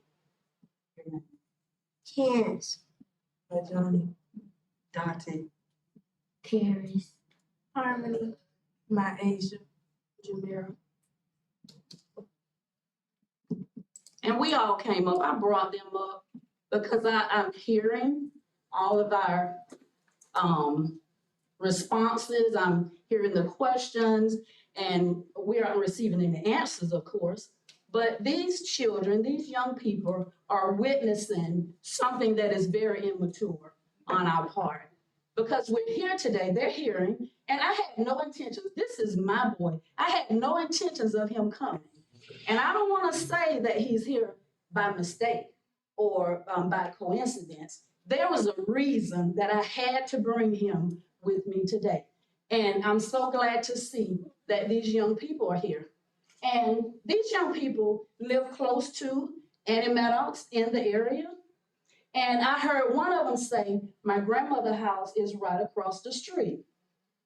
So I want them to stand. I want you all to look at these young people. You may not see them at Memorial Stadium because they may not play football. You may not see them at Richardson Community Center because they may not play basketball. But you'll always see children at a park. And the park may be private, but these are young people who attend public schools who make our numbers. They increase our numbers. They make a difference in our schools. And I would appreciate it if you all would just forget everything. Forget about everything, whether it's personal, whatever it is. Let us forget about that. And let us do whatever it takes to bring this park up, Annie Maddox Park. Is that what you all want? To make it a safe park. You can speak. a safe park for these children. What can we do? Where can we pull this money from? I'm sure it can come from somewhere for the cause. This is the cause. These children, forget what everybody else has said. Forget about where money has been spent. Forget about where funds have been set aside and what it was set aside for. This is our future. It is. And these children will make a difference. We're going to need them, but they need us right now. They need a decision maker. And I didn't come here to speak. But when I sit here and I listen, and then my eyes focus on these young people who are hurting, some have lost relatives, some has lost brothers and sisters, whatever, because there's no safe place for them to go. And I'm going to say this, and then I'm going to be seated. I'm not from this county. I've been here a long time, but I'm from Baker County, and I'll tell anybody, on the side of the street that I live, there is no park. We don't have a park that we can call our own. But these children, they are blessed to have a park. And I want you all, if you will, if you can find a kind place in your heart, if you can do that tonight, if you can find a soft spot in your heart for these children to make this park safe for them, to bring it up to where it needs to be, so when they walk by any meadows, but when they ride by the other parks, they see luxury. They see a beautiful park. They see a pleasant and safe atmosphere. Can we please do that tonight for them? Can we do that? Can we sacrifice and do it for them? Is that what you all want? Yes. Did I say it just right? Yes. Do you want to add anything? Tell them thank you in advance. Thank you.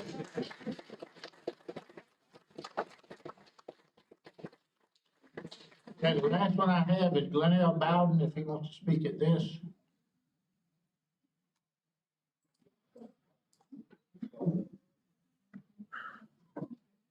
Mr. Mayor and Council, as you know, Mr. Mayor, from our telephone conversation, I had no intentions of coming to the meeting tonight. And if I talk loud, then I need to hear myself. But I was so peed off and listened to the conversation as we went forward tonight. And I understand Councilman Sampson's opinion about making a contribution to private home. I understand it. I don't accept it. Some historical perspective, Mr. Mayor. I was born and raised in Lexington. I didn't move here. I didn't marry here. I was born and raised here. I remember when Anna Madison before it was a park. I remember when there was a railroad spur there. I remember when that neighborhood used to be called Pecan Grove. I remember when there was no paved streets nowhere around there except for Broadway Street and Alaska Street, which is Martin Luther King. So I understand what Anna Madison Park. I remember when the so-called semi-professional Negro League used to play baseball out there. And so to have the view that I don't support making a public contribution to a private-owned park because we got to worry about the funding. Well, let me help you out. You have not had an assistant city manager for a while. There's money in the budget for that.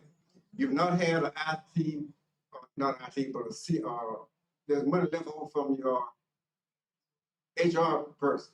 So there's money in it, but if you really want to do it, there's money available. So, you can play these money games and say it out loud, but we don't have the money. There's money there. Because there's some positions that's not been filled, that's not going to be filled for the next few months. So if we're talking about 40,000, I don't know what the number is, you can find those that money, man. I started on city council.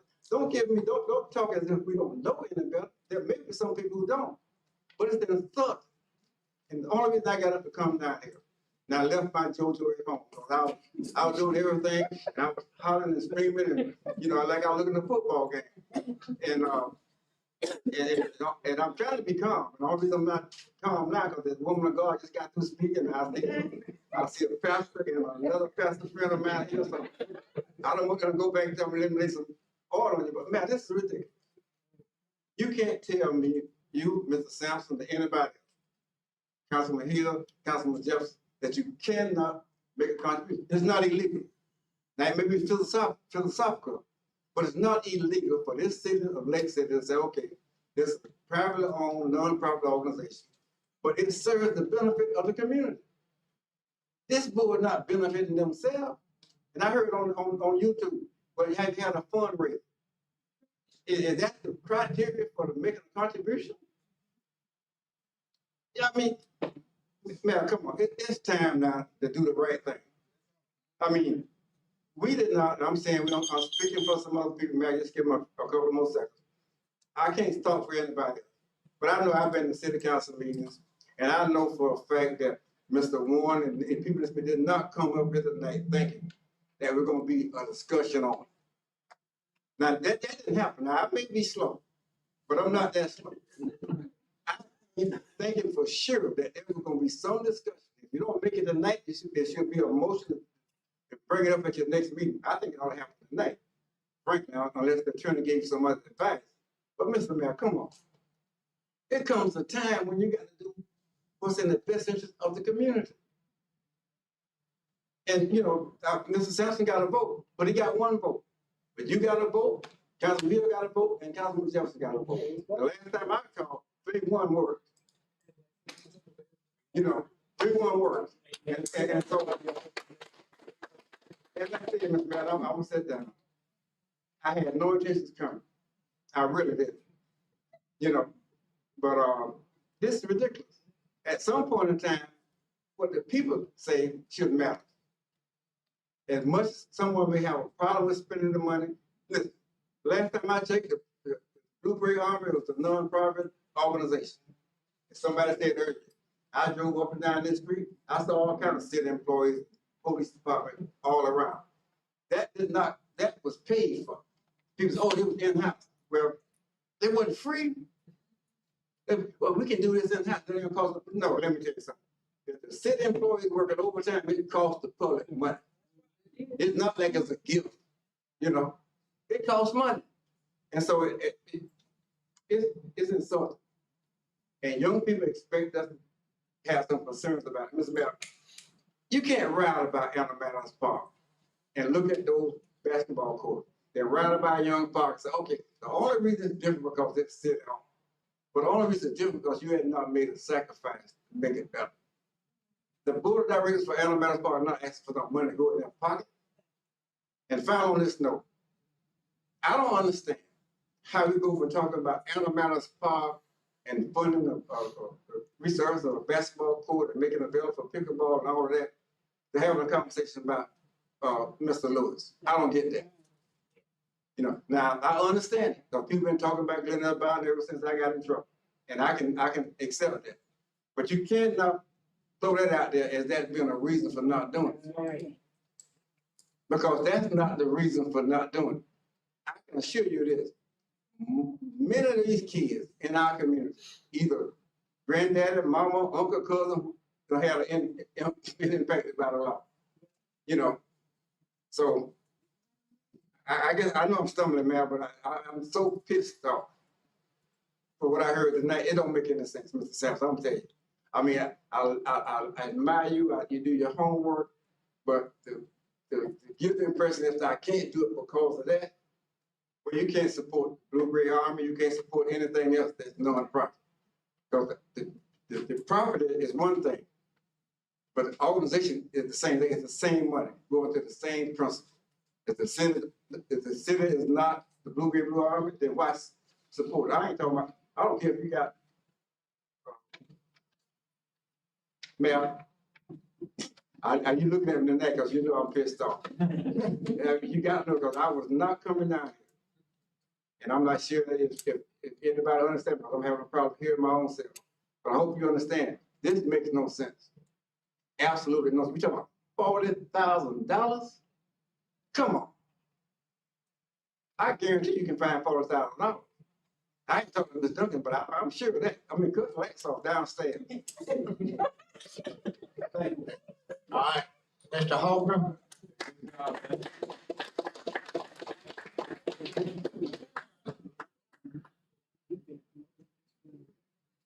Sean Holmgren, 240 Northeast Laguna Drive. First of all, I want to say something that I've not said recently to the council. I'm impressed with you this evening.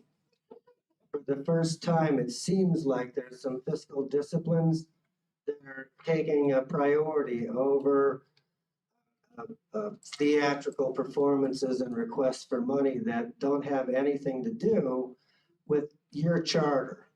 You don't have an education department. You don't have a Parks and Recreation department. You don't have staff in these areas to draw up programs. And yet, you've been very, you've been a good benefactor to a lot of the like SIFA and children's organizations, and you've allowed the Boy Scouts to come in, and you've allowed a lot of participation with other groups that you didn't really have control over. But let me be clear, there are a number of nonprofits in Lake City that do serve all of the community, like the Four Cs, like the Women's Club, like the chapters of the United Way, and a lot of other places where people are supporting the community and the children and providing counseling and providing opportunities. But you guys don't have that faculty in your staff, and you don't even have a complete staff right now.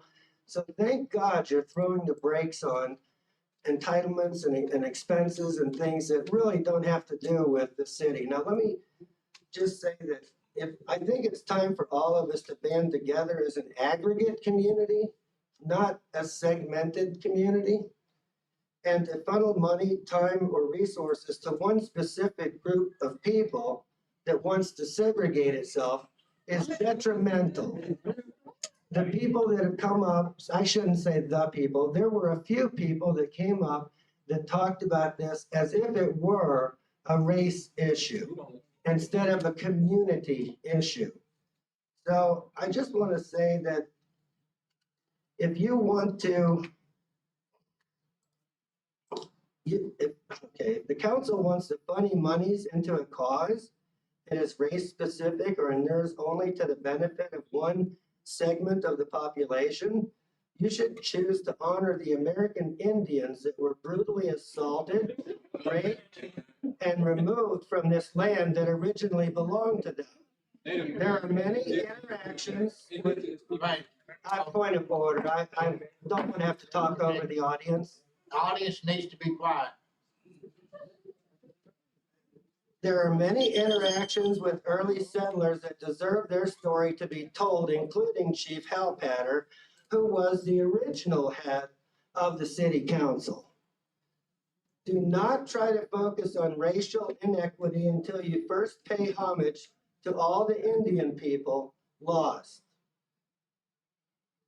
Do not continue to, all right, so you were elected to govern all citizens with equal respect. You were elected to oversee roads, utilities, and airport, and the city infrastructure. And the city infrastructure has failed at your hands over the last couple of years. You've got hundreds of thousands, if not millions of dollars worth of projects that remain unfunded and undone, which are preventing the city from growing and annexing other territory. So I think you need to focus on the core mission, which is running the government, not doing things for educational or recreational purposes that you don't have the staff and you don't have the proper advisors to give you counsel for. Thank you. Thank you for sitting down. All right. That's all I have signed up. So is there anything else council wants to do on this? Or Mr. Mayor. Mr. Mayor, I asked that, I think Ms. Shavela Young and the kids probably made the strongest impression that I've ever seen in my life. And I hope that it made an impression on the council and you too, Mayor. Think about what we're doing when we don't act and what's in the best interest of Animatics Park. We have Mr. Jefferson, whose district it sits in, and we have Mr. Hill here, and we have you, Mayor. And this is not a race issue, but it's a fact issue that about 50% of the city constituents and the citizenry is black. We come down here year after year. Todd mentioned it in private, he's mentioned it in public. It took us 3 years to get Christmas lights because every year you lie.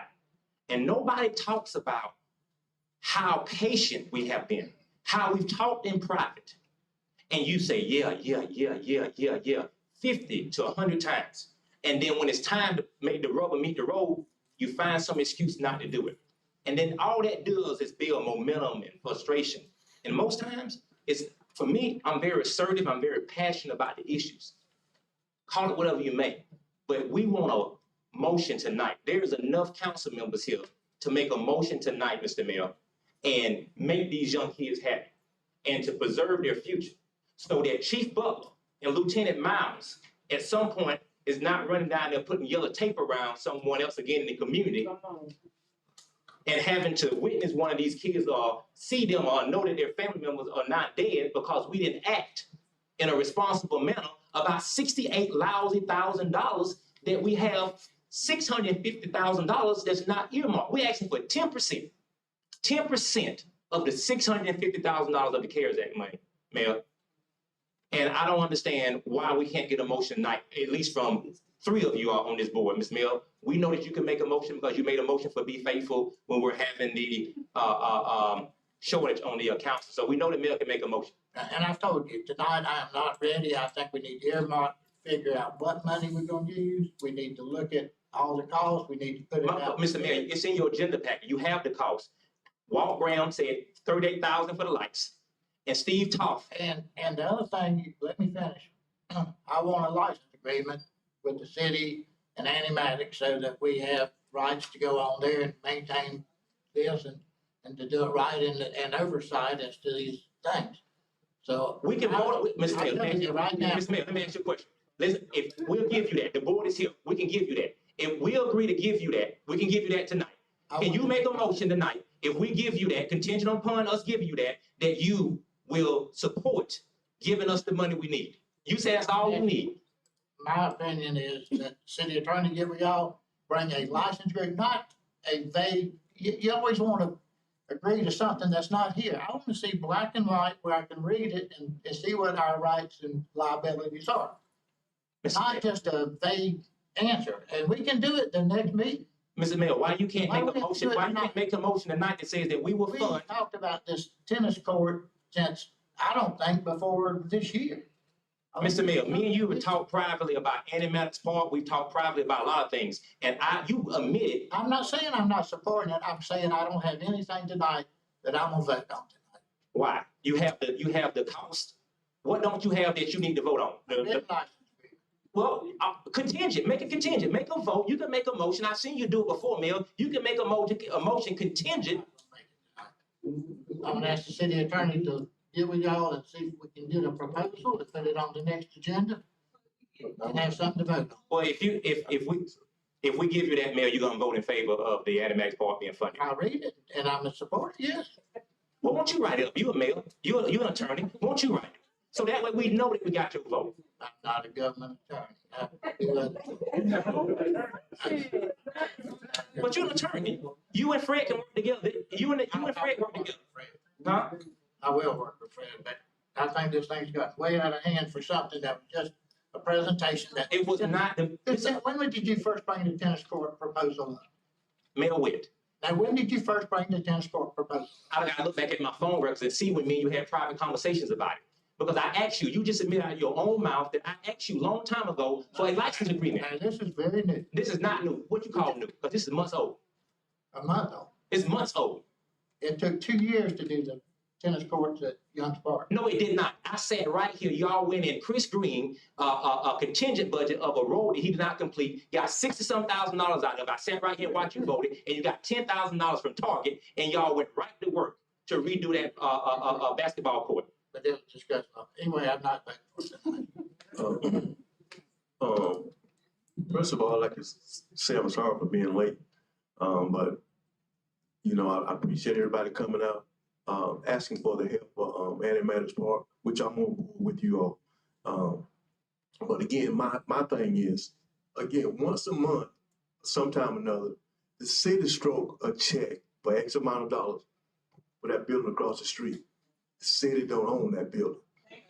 Now, the young man that got up, he's gone now. He has some valid points.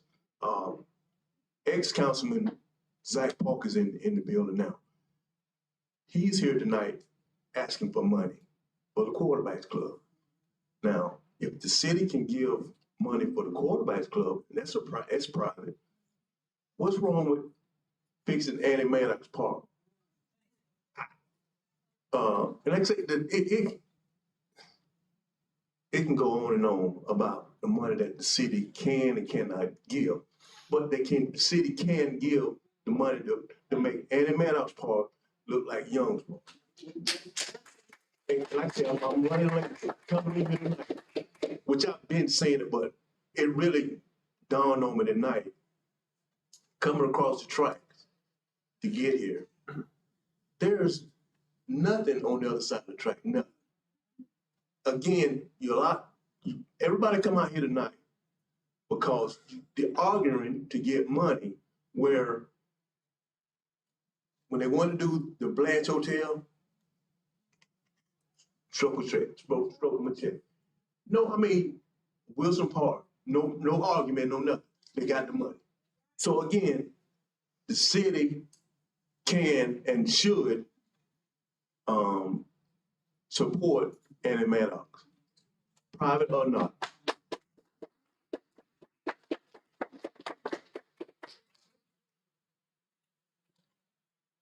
Mr. Mayor, where does it leave us at on Annie Maddox Park? I'd like can I ask? Mr. Coverline to get with you and the board and get us a license agreement, bring it before the next council meeting, and let's have a vote up or down. I don't see any problem with that. It's only a couple of weeks, and it gives us protection for the city residents, because if we just give money to an organization and we have no agreement in writing. So if we vote tonight that we're gonna get an agreement, what if we don't? What if the agreement's not fair to you or fair to us? Because Mr. Mayor, this is what I understand. First, I've never seen a council that has gone through all the training that they give you when you get on the. Never one time have you consulted your attorney. Never have you consulted your attorney, asked your attorney what the legal position is. You don't have to have a license agreement. Why you won't ask Mr. Copeland, do we have to have a license agreement to do this project? We don't have to. We don't have to. You don't have to. So why are you requiring? When you just to protect the citizens. If we just write a check to y'all and y'all go. We're not asking you to write us a check. We're asking you to pay for the work, manage the work, and do the work. We don't want the money. We're not asking for the money to go in our account, man. I'll vote next week. I ain't voting this. Okay, so you gonna put it on the item as an action item, on the agenda as an action item, so you can vote on it? Yep. Mr. Mayor, can I? Mr. Jefferson, can I ask you a question, Mr. Jefferson? Mr. Mayor, can I ask Mr. Jefferson a question? If he wants to answer it. Mr. Jefferson, this is a serious question. Where are you at? You represent us. Whether people agree or disagree, this is your district. The park sits in your backyard. You know the sacrifice that Ms. Annie Maddox made to donate us that property. You know the work that the Lofgans has put in. You know the work throughout the generations that people on the board have worked effortlessly to at least try to maintain it with the limited resource that we got. We have just gotten in the last maybe 3 months in a position to be able to make $150 per rental. We have no income. And when the county and some folks took the football games from us, all we ever had at that point was some concession stand money. So we have no way of generating funds. If we had a way of generating funds, we would have funds to put toward it, or we would have funds ourselves to go toward it. But we don't have that. Mr. Jefferson, how do you feel about Annie Maddox Park? You know the sacrifices. This is a park that served not only me, my cousins, Coco done been down there, she done played on it. We've had Easter, we've had different events. You've been to events at Annie Maddox Park. Your son, EJ, my cousin, he's played on at Annie Maddox Park. We've used the basketball courts when I was raised down on Richardson Street with my grandmother and my Aunt Clara and Miss Gussie. That's what we all played at. You know the history and you know my family. You said that your Annie Maddox Park is willing to enter in some kind of lease or some kind of agreement with the city. If we do we've been willing to do it. I asked the mayor a long time. Yes, sir. Yes, sir. To answer your question. Yes, sir. With it. Yes, sir. And I can support that with the lease, the lease agreement. It's a license agreement. Well, a license agreement, whichever, but some kind of agreement. Well, I think that we back to where we started from, Mr. Jefferson. I've been asked the mayor to let me get with him and get with the city and do a license agreement like we got with the county. I begged for that. But you asked me where on that? Yes, sir. I did. Yes, sir. Okay. All right. Thank you, Mr. Jefferson. All right. Well, Mr. Mayor, are you gonna support if we get a license agreement that you agree with? Cause I don't need to agree to something I haven't seen yet. No, I say if I say anything that way, you're gonna take it, and then if I disagree with what's in the document, you're gonna. Mr. Mayor, that's not what I said. Read it, and then I asked you to help craft it. I say, if you help craft it and you like it, would you support it? Would you vote? I like it, and you can support it, yes. Okay, that's all. Mr. Mayor, Yeah. so I have another question. So Mr. Warren just mentioned that, there's limited resources. The park has limited resources. They've have limited resources in the past. And the funds to do all the repairs have come from governmental agencies, the county, you mentioned earlier.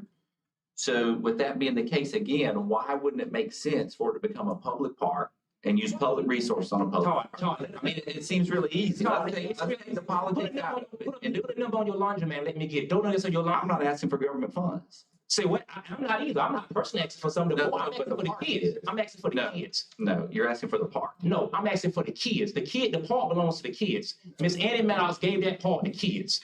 That's right. It's disrespectful for us to give the property that she gave for. But if every. For children to play with who couldn't play, it's disrespectful for us to give that property away. And that's very disrespectful and arrogant of you. So every several years, you need more funding. Why not make it a public trust where the funding will be available? Listen, because it fights every time. Mr. Sampson. I think that we got a consensus for where you stand as it relates to Annie Maddox Park in the Black community. I think you've been loud and clear where you stand, and you one vote, and we appreciate you being so clear to this community. And I hope that this community hear you loud and clear, especially those that wash clothes. Okay, well, let's move along. Mr. Mayor. I'm not willing to move tonight. I'm willing to work on it and bring it up next meeting. That's where I'm at tonight. Thank you, Mr. Mayor. Robin George on the record again. I just want to clear something up with the gentleman right there when he said that the women's club support and all. Hold on, Mr. Mayor, real quick. But this is what I want to say because what he said was not accurate. But we still dealing with Annie Maddox, and what I want him to understand is the women's club do not support the Black community. And you want to know how I know? Because when I had an event for a historical Black college event, they would not rent to me. When you talk about the boys club, no, because this goes back to we need somewhere for our kids to go, Todd. I'm serious. Because when I tried to get my son who had social skill problem, when I tried to get him in Boy Scouts, they told me they was not accepting no one. But at the same school my son go to, they let a white son, a little white boy get in there. So don't tell me that they support the Black community. They don't. We need somewhere for our kids to go. So I wanted to clarify that because don't get up here and give me information. Okay, that's it. We're moving on to item 6. Mr. Warren, downtown project. So, Mr. Coberline, who do I need to get with you, or you need to get with the president of the board? I'm just trying to get some direction as to, so the board can be clear, Mr. Mayor. Can you give some direction so Annie Maddox and the city attorney can be clear? Mr. Coberline can get with y'all and discuss it. Whoever's a representative of the board. If y'all want us to vote on something, give us something to vote on. We gotta have something to vote on. Okay, anyway, let's move on to the North Downtown project. Mr. Mayor, are we on the agenda for action item on this because the clerk has already agreed? Mr. Mayor. I'm good with this. This project. Well, hold on. Mr. Mayor, I make a motion to put this on as an emergency item. I agree. Okay, there's been There's a a motion. motion. Is there a second? For the North Downtown. To add the North Downtown project as an emergency item, so it can be voted on. I'll say. Okay, been a motion and a second. Ms. Sykes, you call the roll. Mr. Sampson? Yes. Jefferson? Yes. Mr. Hill? Yes. Mayor Witt? Yes, okay, let's go. Item 6. Go ahead, Mayor, you go first this time. You're doing a presentation. I'm exhausted, Mayor. I mean, We made it an action item. we made an action item. We had a workshop on the 29th. We verbally agreed that we would go ahead and fund the North Marion Street project. It was outlined, the different items. We talked about the brick pavers. We talked about the easement rights for the antique lights. We talked about the trash cans and the benches. If you go to your packet, I think all that's in there. We also talked about moving the sign off the corner of Railroad Street and Marion Street and moving it down by the dollar store. I've talked to Ben Ellis. So we can probably get on the right side of the street, which would be the northeast of Marion Street. Ben Ellis said he has no problem if we can get it down there on his property. That's where the old Charters filling station was at. I think there's room between the old filling station and the old Ron Williams construction office. Okay, what's the, I mean, we have to have our purchasing people do this. Well, Mayor, I'm not, give me a minute. Yes. What is your estimate to finish the project? That our purchasing people will have to review it and do their perfect thing. Mayor, did you not review the packet, Mayor? That's what I did. So all the information there, I mean, it's laid out item by item by item by I price. just had it right from $115,000. $500 a trash can. It talks about how many trash cans. It talks about 8 trash cans. It talks about 8 benches. The benches are $1,211. Each trash can is $500 plus. I think $585, if I'm not mistaken. We talked about a Home Depot quote. Remember, Mr. Mayor, you asked me to go get all these quotes. I didn't do this on my own. I did. And I think there's $20-some thousand in pavers. And then there's a $73,000 bill for labor from the Dixon family, which would be Leonard and Willie Dixon, and some of the best brick masons you'll ever want to meet. However, I do believe in talking to Mr. Paul Dow that we could do the $73,000 labor in-house. I think the Tina Roberts project is already being done in-house with Public Works as far as them laying the pavers down. I would love to do this expeditiously because we're getting ready to get into the grass season. And while Public Works is not cutting grass right now, they have extra hands while they're already putting down pavers. We might as well go ahead and let them put the pavers down there. Utility already know where any wires or any pipes may be, and we can get the locates done where necessary. I agree with that. Mr. Mayor, I have a couple questions. So I see the note on the sign. Do we have an idea? It says to see Mr. Dial about the movement of the sign. Is that something we were going to do with forced labor? Is there a cost associated with that? It was going to be forced labor. It was one of those issues that Mr. Mayor asked me to get a price for everything I could get a price for, but anything that I couldn't, that he would have the interim city manager to get those prices. And Paul has always indicated to me that you all can do it through forced labor. Okay, and the antique lights, I was reading that note too. So with that, it looks like FPL installs the poles and lights, so we would just pay for the services afterwards? Yeah, so I think Mr. Brian was here at one point. I don't know whether you want him to speak, but we've already researched the lights and everything. Florida Power and Light is willing to come down and put the lights up. There was I think a warranty packet or something like that they would want us to sign up for, but they would come and install it. There was a few easement issues that we had needed to work out. Myself, the George family, I've talked to my uncle and aunt, they're here. I think out of that whole corridor, myself, my aunt, and Vanessa and her mom, I think we own about 60 or 70% of that roadway. And so we're willing to, right now, sign over the easement rights on our property as necessary to get the lights in. And you have contacts for the other owners if we need them? Yeah, also I spoke to Dale. He said if Guy needed to talk to Guy. He didn't see a problem with Guy Williams giving us easement rights. I've talked to Brian Lentil. He owns the junkyard. He said that he would support it as well. I've talked to Jack I'm sorry, Quincy Dean. Jack Johnson used to own as a friend of mine, he's deceased, and he left it to Quincy Dean. Quincy Dean is in support of giving us the easement rights to his property as well. So there's only two owners that number, so Paul indicated we could do the labor costs. So the cost gonna be roughly 42, rounded like 50, is that what, less the forced labor, is that? Yeah, I think it would be less than that, Mr. Sampson. I think if we do it the way that I'm thinking that we can do it, I think we'll be around maybe 30-some thousand. Well, And make a motion. Mr. Jefferson hands up a second. Mr. Jefferson did something. Quincy Dean, yes, sir. I think he passed away. I was on the phone with him. I know he was sick when we were talking on the phone. And I know his wife called 911 while we were on the phone. He actually passed. That's what I heard. I heard that now, that he had. I don't know if you can research that, but I heard that he had. Okay, so his wife is still living, so we have a lives out in 5 Point. Yes, sir. Right. Yeah, his wife and I know his wife as well. So she was with him when they made that agreement. They stopped and saw me at SNS. And so they told me that they would support it. Both him and his wife said they would support it. And I think it's actually on a, Isn't it a sale by owner deal between Quincy Dean and LaQuation. So, but they still preserve the rights to the property until it's paid off.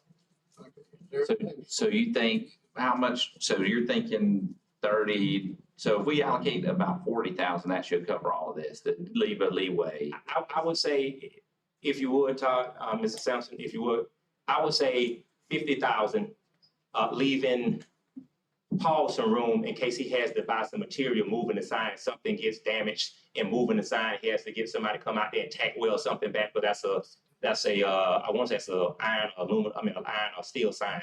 So I just want to leave him some room for material. Mr. Mayor, I make a motion for approval of 50,000 for this project as noted, and I would like to allocate the funds from the CARES Act. So. Motion and a second. Any discussion? Mr. Mayor, there's a motion on the floor. Okay. Mr. Holden. There's a motion on the floor. Well, he did speak before I added on this, so speak on it. I'm opposed, and I'll tell you why. Because you don't have the staff that's needed to properly evaluate these proposals, to vet the bids, to go ahead and make sure that it's run through the Historical Preservation Committee. You're talking about moving markers from land that you own to land that you don't own. And there's some prior history with this downtown renovation. I don't know if you guys remember, but about 8 months, 10 months ago, you approved 120,000 for the entire project that went from Baya to 100 and allocated 60,000 to the downtown district, which would have left probably 30,000 for north and 30,000 for south of the downtown district, so that you could tie in and make these things consistent and have all the same look and feel. But I don't think that moving a sign that denotes the central business district out to the north end of 100 is appropriate. I don't think it's appropriate for you to take the one off of 90 and put it on Baya, because the majority of the traffic that comes through downtown Lake City is going through the central business district, and they're accustomed to seeing those signs and those markers there. So I want you to be fiscally prudent. I don't want you to approve $50,000 for one segment that was previously approved for $30,000. I want to hear from the Historical Preservation Society that these planned improvements are going to match and they're going to be a complement to the city if you're going to spend tens of thousands of dollars of city money when you don't have the staff to review things, you don't have the staff to do the procurement, you don't have any idea what's gonna happen in the future when these little contracts start to pop up all over the place, and there's not one central coordinator, there's not a city manager, there's not an assistant city manager. I think it's half-cocked for you guys to spend money right now for anything else that has to do with an improvement. You should be focused on maintenance only and fulfilling your obligations to build out the utility infrastructure and fix the roads. You shouldn't be doing new projects while you've got half of your staff missing and you're not reviewing this with the Historical Preservation Committee. Okay, anything else, okay? Mayor. Mayor here. Yeah. The item, you can add the item for action, which you've done through emergency procedure. But it has to meet definition of emergency purchase in your procurement policy. And so I think that the appropriate motion would be an allocation of up to blank amount of dollars, I believe it's $50,000. That's right. For the administration to work this project. That would have your administration go through the procurement channels up to $50,000 to get the project taken care of. But to allocate $50,000 based on the invoices or the proposals, that would be in violation of your procurement policy. Right. Yeah, we're actually allocating more than the proposal. When you take the 73 off, I think came to 30 something. Yeah, So I think it's around about 35. we're allocating a range. So the 50,000, hopefully it's less than that, because when you look, there's a good job done in the proposal is finding items that match what we have. But again, it will have to go through the proper process. I mean, we got to do that. Now is a good time to do it if we can get it done rather quickly. I don't know how long the easement piece will take, but and I would say too, this council long ago committed to doing this project. I don't think that's anything new. I think this project, I remember we were standing out at the park and talking about Lake City needs to look the same from the entrance to the end. Now, I do know there's going to be some other issues on the south side because, you know, there's some owners there that we're going to have to work with to get the ability to put in pavers on that end. Well, Mr. Sampson, I did the work for you. I just in the last 3 or 4 months, and I'm quite sure you keep up with the real estate in Lake City. I just spent in the last 6 months, I think I spent $500,000 down on South Marion Street, to be exact, probably a little bit more with the renovations. And in that, there's no place to put pavers. I went down because it was only fair to me to serve both sides and I own property on both sides. And the only reason I have not brought back a proposal for the south side is because I walked it and I looked as hard as I could. There is no grass on the right side of the road to put pavers. There's no room. There's no room to put lights. Yeah. Okay. It would be nice to have one other comment on this though. Whenever we talk to FPL, I don't know who does that, but I'd like to see if we get the lights on 90 working again because they're not working about 3/4 of them. Mr. Mayor, Mr. Sampson, would you mind including in the administrative portion that those items that we talked about in the workshop? I think we still have those bullet points that we would do those things that we discussed. It's just moving the sign, removing the DOT little signs that says historic district begins and ends here. And then, can we extend that? I mean, do we make the decision to extend that? I don't know. What's his name just put the signs there? Well, Mr. Heffenberg called DOT and had the sign stuck there because that sign is stuck there because we were going to actually move the sign. And so until we did, he had DOT to put a temporary sign down there by the dollar store. So it's a temporary sign. It's brown. DOT put it out. It says commercial district begins here. It's right just by between Washington and Railroad there on the right. No, it's right there before you get to Froning. It's coming. Okay.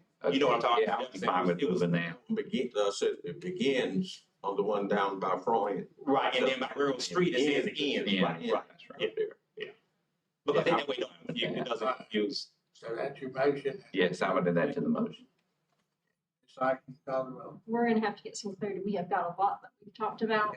Okay, so I'll go ahead. You want? Fred, do we need separate motions for this or can we build it all into one motion? You can build it into one as the project. You're going to, again, want to allocate a certain budget amount. And the motion would be to instruct the administration to move forward with the project. So I'd make the motion to be that we would allocate up to $50,000 and have the administration begin the project and include the bullet pointed items such as moving that other small sign as well. It's one sign. It's actually there's two signs too.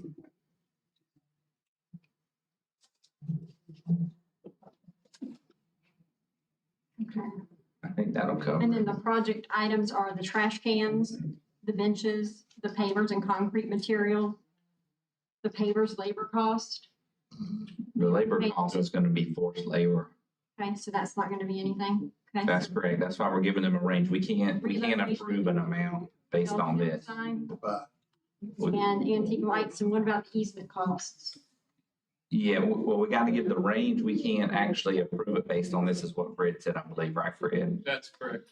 So we just have to give the range. So all of those items are included Okay. up to 50,000. Right. I think that's the correct way to do it. Okay. All right, Mr. Sampson? Yes. Mr. Hill? Yes. Mr. Jefferson? Yes. Mayor Witt? Yeah. Thank you, council. Thank you, Mayor. Okay. I think the next one on there, Skateboard park. skateboard park. Mr. Mayor, this is not an action item. I don't think I may be as lucky as I was with North Downtown to get Mr. Councilman Sampson to make a motion to make this a action item. Is luck on my side, Mr. Sampson? Mr. Mayor, can I make a comment? So I think this plays in with the cost of Memorial Stadium. I think it's a travesty that we don't have a skateboard park commensurate with what's in Live Oak and what's in Branford. I mean, that's just ridiculous, but I would like to see these numbers tightened down, but I also want to see it if we can work this out to be a package so we fix all of that area at one time. Make it a project of the whole area. Yeah, because the kids definitely need a place to go, and I think that will draw and it draws you away from things you shouldn't do to something you should do. So I mean, I think that's crucial. And I think another piece of that is, and I didn't see it when we get to it later, is the cameras down on Young's Park and also what we're going to put there in that area all the way up through Memorial. So I think we need the whole cost of the project to see if it fits. I think we'll have the funds for it. I mean, but costs are shifting rapidly. I mean, I was surprised just seeing this compared to what the actual cost was when Live Oak put theirs in. I mean, concrete just is going up. Mr. Councilman Sampson, would you be willing, until we get a packet together? It seems like the council is in favor of doing the skate park, making it one total project over at Memorial. Would the council be in favor of at least demoing the old city pool house and doing some type of ceremonial commitment to that being the skate park area so that the community can feel excited about it's going to happen for the first time? And I think it started back with your son, then, right, Mr. Mayor, when they first started advocating for the skateboard park? Yeah. Yeah, and so that's been over 20 years ago. It's the pool building. It's not in use at all. Is that correct? Yeah. No, I would be fine with going in and demolishing that. That thing is. And can we have like some type of thing where we say, hey, this is the new site and it's going to happen? So this is our projected location. Yes. Yeah, I would be fine with that. Breaking. I think that would be a good move. All right. That's it for me, Mayor. Okay. Let's move on then. Thank you. Mayor, before do you want me to put that on as an action item for next meeting? We need the numbers for the other piece. Get all the numbers on Memorial. Are these numbers are estimated numbers or are these? Yeah, so those are there's a range. but I did get Brad Taylor site prep to come out and say how much he would charge to actually push down the old pool house. Now that plan, is that the plan that Swanee used? Yeah, that's the plan from the First Federal skateboard park out in Live Oak. Well, I think I wouldn't be against trying to see if we can get a sponsor because I remember First Federal cut a good sized check toward that one. Yeah. I mean, I'm for funding it, but let's give opportunities if someone wants to kick in because we might can do something better, like a nicer cover or something like that. Well, I know there was some money that the former skateboard park group said that the city got and never did give back to them. So I don't know whether or not we can research that and find out whether that's true. This could be a FERDAP possibility too, right. But we could move forward and possibly get that on the back end even. But can we go ahead and demo the building? I mean, can we? I don't see why we couldn't do that. I mean, that's gonna be an in-house project. Well, that's gonna be one of my questions. Could that be I would I ask don't know. us to give Mr. Dial and let him get back. I think we'll find out for sure. If we can do it, that's one thing. If we gotta pay someone and move it, then I'd like to do it as a package so we get it all. Can we at least bring it back up on next agenda then and see where we're at with it? Let's bring it up for discussion. Yeah. Okay. At least the demo of the building. Yeah. Thank you, Council. Okay, no old business, we have no ordinances, Mr. Zach Paul.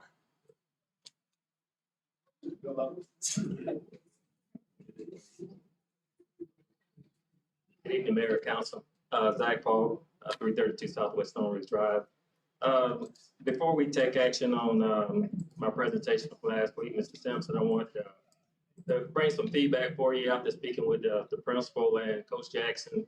You talked about getting some activities over there in Memorial Stadium. The purple and gold game, maybe the spring game, and it's possible the JV games. We could probably schedule some of those over there in the event that it's middle school, JV, and varsity is playing home in the same week. We can move some of those games over there. But the varsity games, we will not be able to move the varsity games over there. So I wanted to make sure I followed up on your request. And so tonight, hopefully you all will take into consideration the helmets. I did speak with Mr. Krause from the county. So if you all didn't want to do it all, Mr. Krause probably be on the hook for the uniforms. I like the way you said that. Yes, he's going to be on the hook for the uniform. So, and then also remember that you do have the option to pay it over the course of a couple of years if you like. So I'm not asking for. I know I'm asking for a lot of money, which I think the helmets came to like 20 grand. But I'm not asking for it all at one time. So it can be paid over multiple years. Yes. That's why I was like, man, you might as well do it all. The 20,000, the 20 grand, you mean? The 30? You said the 30? So 30 is the total amount. I think we could possibly do up to 5,000 a year for a 4-year period. I think that would be something we could fit within the budget because one of the big things in our budget, we were talking earlier about the budget for recreation, which is $88,000. That's the total city budget for recreation. Is we do have in the budget to line memorial. So I think if we look at, and I know last year we didn't spend all those funds. So I would be for a 5,000 over a 4-year period. So it'd be 20,000 total. I can support that. Yeah. Mayor, the issue you have over a year is, we've discussed this before, is obligating something more than one fiscal year without appropriation. So going back, could we? So we could do 5,000. We could do 5,000 this year, and then when we do the budget, Bring the request back so we can add it to the budget each additional year. Yeah. I forgot about that piece. So the city cannot allocate funds outside the year that the funds are received. Right. So. But I think this council is in favor of doing the 5,000. We'll do 5 this year, and then we'll have the budget meeting in August and forward. Now, see, this is, again, Zach, I support you, the kids or whatever. But again, this is what I'm talking about. Now, we're gonna give you $5,000 for 4 years with no argument at all. Get the park over there, some work done in the park. Look at the people had to come out to try to get something done over there. There's something wrong with this picture. Again, Mr. Park, I'm not picking on you, but it's the principle of it. So, Mr. Mayor. Yeah. So is the school board a public entity? And is the football team part of a public entity that is supported by taxpayer funds? From my football teams, yeah. Okay, I just wanted to be sure that it was, because it's apples and oranges compared to what we were speaking about before. I just want to be sure that was correct. Okay. So do we need a motion to that? Okay, Mr. This is on the agenda. I think I had a motion in a second. Did we? No, I make a motion on that. Second. Motion and a second. Further discussion? Call the roll, please. The motion is for 5,000 in funding. Per year. Well, we Just can't- come back. Well, we can only come back next month. Come back. Mr. Sampson? Yes. Mr. Jefferson? Yes. Mr. Hill? Yes. Mayor Witz? Yes. Thank you. Okay, next is, discussion possible action, city manager, Matt, we got Ms. Norla. She did join, so she just unmuted herself. So 1 minute. Okay, appreciate you being patient with us. Thank you, Mayor. Thank you, Council. Good to see you all. You hardly hear her. Yeah, she might have to speak up a little bit. I can see if I can up her mic. Testing, testing, We can barely hear you. testing. Yeah, 1 minute. Yeah. Try again. Testing, testing.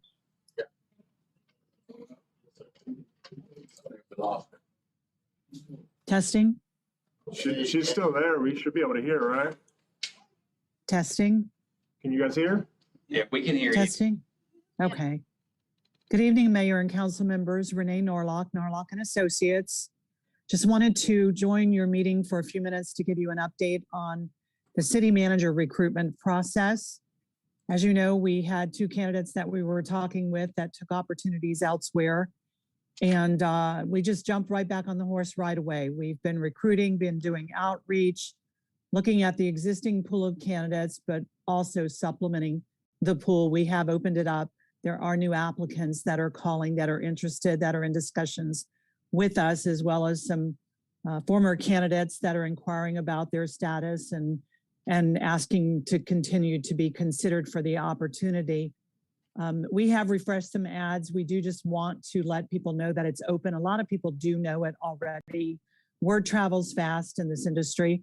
And so I actually received several calls after our last candidate withdrew, and have had inquiries from folks. But I've also been reaching out to people like former presidents of ICMA and others that know a lot of individuals that might be interested in the city manager search. What I'm proposing to do is to give you another update in 2 weeks at your next council meeting. I suspect by then I'll have a much better, clearer view of what the pool looks like, and perhaps may even be ready to set a date with you when I talk with you again for first round video interviews for the top, say, 3 or 4 candidates. We're going to move this thing along quickly. We've got momentum. We're not starting over from scratch. There's no need to do that. And we do want to capitalize on the momentum that we have. So I just wanted to touch base. I do want you to know that I'm staying the course relative to things we have talked about, the needs of the city, the salary comfort level that I have communicated to you, that you shared with me initially and I shared with candidates. I'm staying the course on that. If there's anything in addition to what you've shared with me already that I need to be looking for or that I need to be aware of, then I just ask that you reach out to me directly and share that with me. And with that said, I'd be glad to answer any questions that you have. I have a question. Okay. So I've been looking, the clerk pulled us a report on the 10 above, 10 below cities and what they're paying their city manager. And I'm kind of concerned about the salary range. Now, the numbers from 2019, but it looks like, are we far out of the number? I think you're, I would say, on the lower end of the range, but I am comfortable with that because even though I told candidates to begin with that you started the last manager at 120, that you had budgeted 130, which they knew that, they had looked at your budget. I feel like for any candidate that might need to be higher, that gives us that window to negotiate up. And that's exactly what we were doing with with our first pick. Our finalist was negotiating up, not going too far up. I don't feel like you need to go 150 for Lake City. I feel like you can get a good manager. Because you're looking at the 10 above, 10 below, and their median was 147 and their average is 155. And that's in 2019 numbers. And when you look at similar revenues, it's even more disparity when you're talking about, at that time we have 15 million in revenue, now we have 17. And it's a big difference. And I'm just concerned. That's a very, yeah. I don't want to be the employer that's so far below everybody else. Because it so happened last time we only paid 120. And looking at this, we were right. We're too low. So, I mean, we're paying this, yes. paying the same amount Palaca's paying. So, yes. That, and then you look at these other cities that are peer cities, you know, and their revenue is only, you know, it's not even comparable to what we're doing. They're at 10 million revenue and we're 15, and we were paying our managers the same money. I mean, that's a difference. Yeah. Council member, I will say 120 is too low. 120 is too low for a city your size. It's too low for a city of your complexity. Comparatively speaking, the towns that will pay 120 are very, very small communities, 1,500 residents and things like that. You'll see 120 offered on a regular basis. That is too low. 130 is doable for some folks, but I do feel like you're going to be in the 130s. And when I say that, I think at the top of the range, maybe even tipping 140. Now, that said, what I do like about the way we post the job and my conversations with candidates, potential candidates, is I tell them, look, let's not talk numbers first. Let's talk interest first.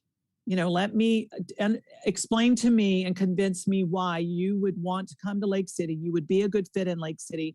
You would stay with Lake City and you could accomplish what they need done there. That's my initial interview. And then I have a conversation about where do you want to be to consider this job? I will bring you a 150 candidate all day long. I will bring them to you, but I will tell you up front, this is what you're looking at with this candidate. Okay. And then you can decide based on the other candidates, are we getting that much more for the 150 candidate than we are for the 140? You can begin to shop candidates, but I want you to know that's very good information to have. I think we'll need to consider that as we go forward. If we do have a candidate that wants to be at 150, I think that will help to make the case that the job is worth that. It's what the market rate is for candidates. That said, I am advertising it open, dependent upon qualifications. And then I'm letting them know what your comfort level has been. 130 to 140 is what I'm telling them. And I tell them, however, it's open and they are, you know, if they want more than that, they need to tell me that on the front end so I can tell you that. I'm not going to box you in on numbers, council member, for that very reason that you just shared, that data that you just shared. I'm not going to box you in. And that way you can decide yourselves whether that candidate is worth 150, if that's what they want to come to Lake City. I'm not going to discourage them from applying. I'm going to encourage them to apply no matter what they want in the way of money. But I'm going to have a conversation on the front end to let you know they're going to be at a higher cost. Are you ready for that? And will you be prepared to do that when it comes time to make an offer to that particular candidate? I hope that helps. And in 2 weeks, are we going to have the candidate list narrowed down? You will. No, in 2 weeks, I will give you an update. And in that update, I hope to tell you that I have at least 3 candidates that I'm ready to move forward and that I would even start talking dates with you. So we're talking within the next 30 days. My goal is for you to have your next round of video interviews with the top 3 or 4 candidates for the job. Okay. On the last candidate, or the last 2 candidates, I think that they kind of played us the way I see it, to get the job where they took. So if there's some of these candidates you talk to, if they're interested in, if they're interviewed for other jobs, this is Councilman Hill speaking, I don't want to interview because again, okay. We're back at square one. Okay. Council member, I will tell you that I ask candidates on the front end to tell me if they are involved in any other opportunities. if they're looking at what they're interviewing with other people, if they have others in consideration. And then I also ask them if something develops on their end, meaning they move forward in another opportunity to second round or finalist or negotiating a contract, that they keep me updated on that so I can keep you updated on that. The challenge for us is that it's like anybody looking for a job. Usually when people are considering making a move, they're looking at more than one opportunity. If I was looking for a job, I would be considering probably 2 or 3 different opportunities, different types of opportunities. So we try to hedge our bets as best we can in having conversations with them and keeping up with where they are in the process, and quite frankly, trying to beat somebody else to the punch. It's competitive. It's like buying a house. You got to move on it. You got to do your best. And I think we did our best. I think it was just the fact that it was competitive, and we did our best. I don't think we lost anybody on money. I don't think we lost anybody because of our schedules. I think it was just the luck of the draw, if you will. So to your point, I will be sure to have conversations with candidates up front and let you know that before you decide that you want to interview them or you don't want to interview them based on that.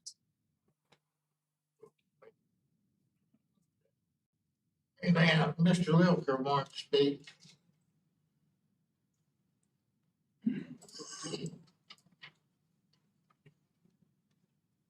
Thank you. Thank you very much, Your Honor. Stu Lilker, Columbia County Observer. I have a couple of questions. The contract was never approved by the City Council. The original Norlock contract. First time I've ever seen a contract not be approved by the City Council. I don't know why that was. Apparently, the clerk made a decision that because some procurement policy was waived, that obliterated the reason for the City Council to approve the contract. Clearly, that's not the case. Whether or not it was properly done as an emergency item, you now have, but apparently is a disaster after I don't know how many months. You guys don't have a city manager or anybody in the hopper to even get one. None of you apparently know what was in the contract. I don't know how you would if you didn't get to approve it. But my question is, where is the city attorney? Because through some of the emails that I got, I didn't get all of them, public records is becoming a real trial in Lake City. The city attorney apparently didn't even have the contract and had to ask for it. So you guys did not approve the contract. That's the first thing. The second thing is the contract never said, asked what happens or answered the questions if she didn't provide a city council manager candidate. They got approved. The contract, the original contract said that if the city manager was hired by the city council and didn't last a year or whatever it said, I didn't put it up on my little tablet, that she had to find another one.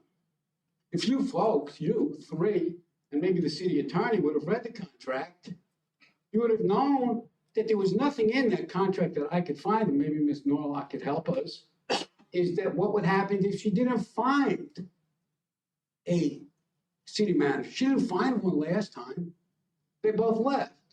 And the truth be known, the first guy said the city council didn't know what it was doing. And because of some phone calls that somebody made to the second candidate's minor daughter, he wasn't even going to come for the interview. He wasn't even going to sit for the interview. The truth be known. So now you're starting all over again with a consultant who couldn't deliver. I don't even know. I didn't hear anybody. Where is she getting candidates from? What's left over from the list of candidates that she had? I don't know. I didn't hear anybody ask the question. I didn't hear Mr. Hill or Mr. Sampson or Mr. Jefferson asked the question, where are these candidates coming from? And of course, the question is, being that she did not deliver a city manager candidate, are you guys obligated to honor the contract and have her do it all over again? She's already failed.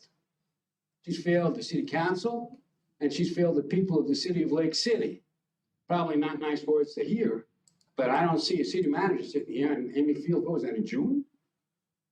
And I don't know, and that's the answer I want, that the city clerk unilaterally decides that a city council doesn't have to approve a contract. You signed it, the mayor signed it, I apologize.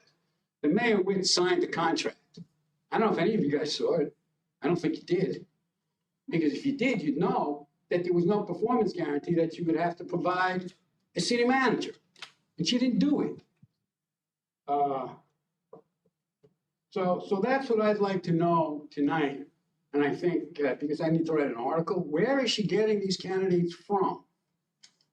The leftover list of people that didn't make the grade the first time? And why you guys did not read the contract? And if she's even obligated to be. I mean, it looks to me like you guys might need a new headhunter. Get your money back. Thank you very much, Your Honor. All right. So we'll get an update next meeting, and anybody has any questions, give me this door off.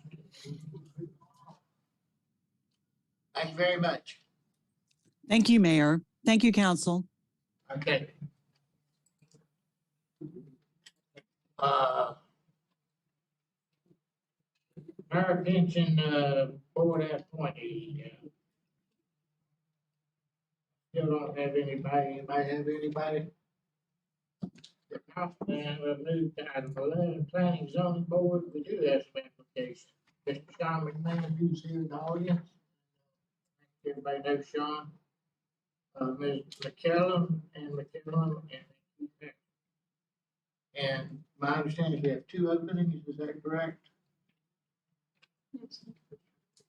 Okay, and then we've got to decide if we do appoint those, which lots to put. Mr. Mayor, when reading the applications, it seemed like was one of the applicants does not live in the city, and I think it's pretty clear in the rules that need to live in the city. So we really only have 2 that qualify by the rules. So what I would do is make a motion that we would go by the order that they applied on those 2. I'd make a motion to approve both of them and put them in the terms that way. So Mr. McMahon applied first, put him in the first term. Ms. McCallum applied second, put her in the second term. That way we're right in order with how they applied. So I'd make that motion. I'll second that. Motion second, any further discussion? Saxby, call the roll. Fred, does this need to be a motion to nominate and then it comes back with a resolution? Yes, it'll come back with a resolution. Okay, so make that a motion to nominate. Okay, so we would have Mr. McMahon.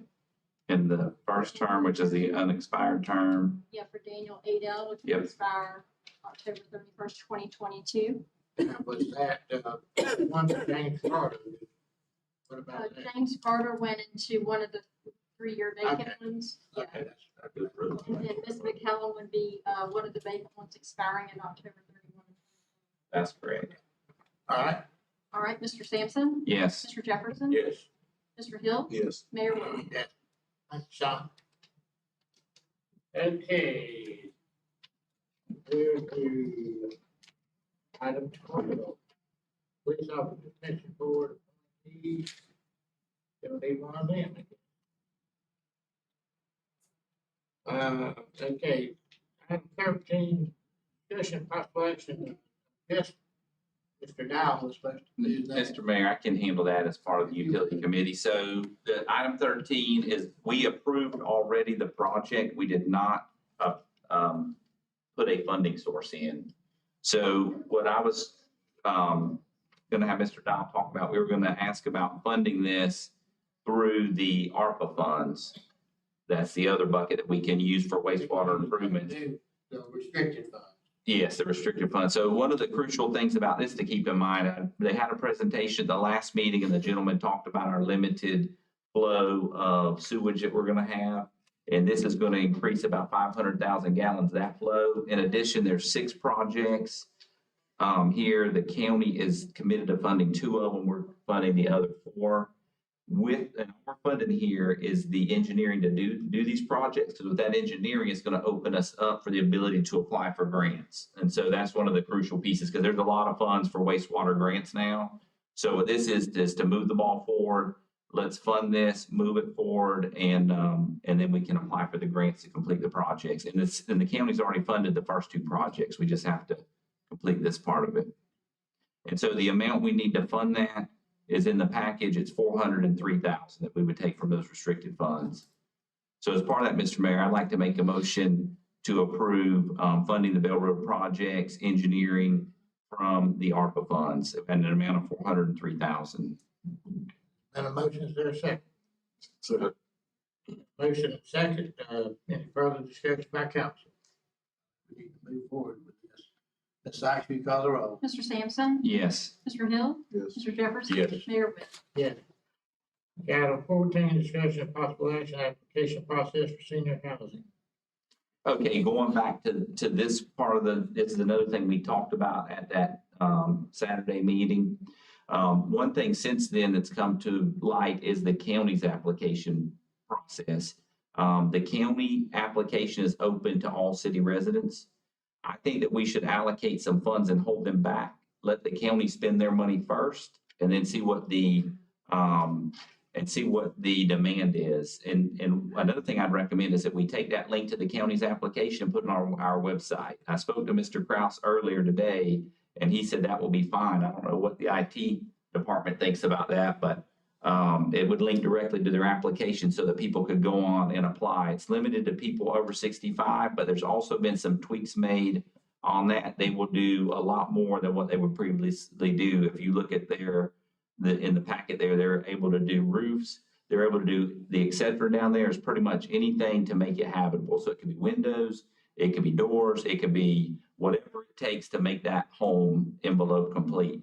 Now they've allocated, I want to say it was 500,000 or 700. I can't remember the number. It's 500,000. If I may, it's $500,000. It's some stuff that David Kraus and I talked about. It's not open to all city residents, so that's not actually true. It's open to all city residents that meet a low income threshold. So all city residents won't meet the requirement. Also, there seems to be and I could be wrong, I guess would have to let Mr. Councilman Sampson finish fleshing out his idea. But in the workshop, I thought we were on the same page when we talked about doing it similar to the CDBG grant money.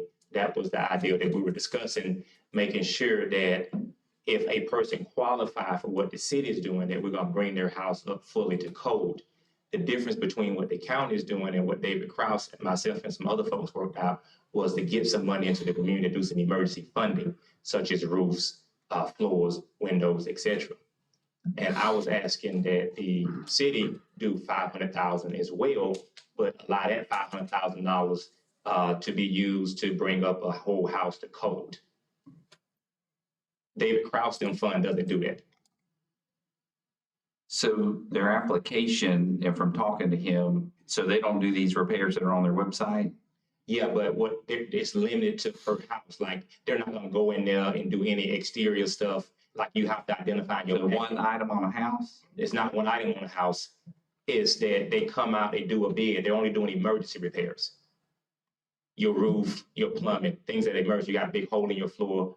And there's a second pot of money they've got coming, which will not be for city residents, for a CDBG grant they've applied for. It looks like they're going to get approved for that's going to do that. It's going to bring it up to code, but it's going to be limited to people in the county over a certain age. And that was because of those houses that flooded out there off of Brentford Highway. And so they had to X out those houses, and they used a CDBG grant to get funding to replace those houses that were in that area. So now I would say, one part of it I definitely agree with is the income size or the income piece of it. I think you definitely improve it based on income because you want to help the people that need the most help. Right. So to me, I definitely see that, and I definitely see this bringing them up to code. I don't know that, we didn't get as many funds as the county, obviously. I would be for committing upfront up to $250,000 for that. And then with the idea that as it expands, because what I want to see, and I don't know if this council is going to agree to it, I'd like to see the funds for the most part sit in that utility availability so we can see what can be funded with grants. So maybe, let's say this takes off and we see a demand for it, well, then it's different, then we can add to it. But I think we got to start somewhere. I still think we should link to the application that they have. If other people want to apply, I'd say use their money too. Right. use all the money we can use.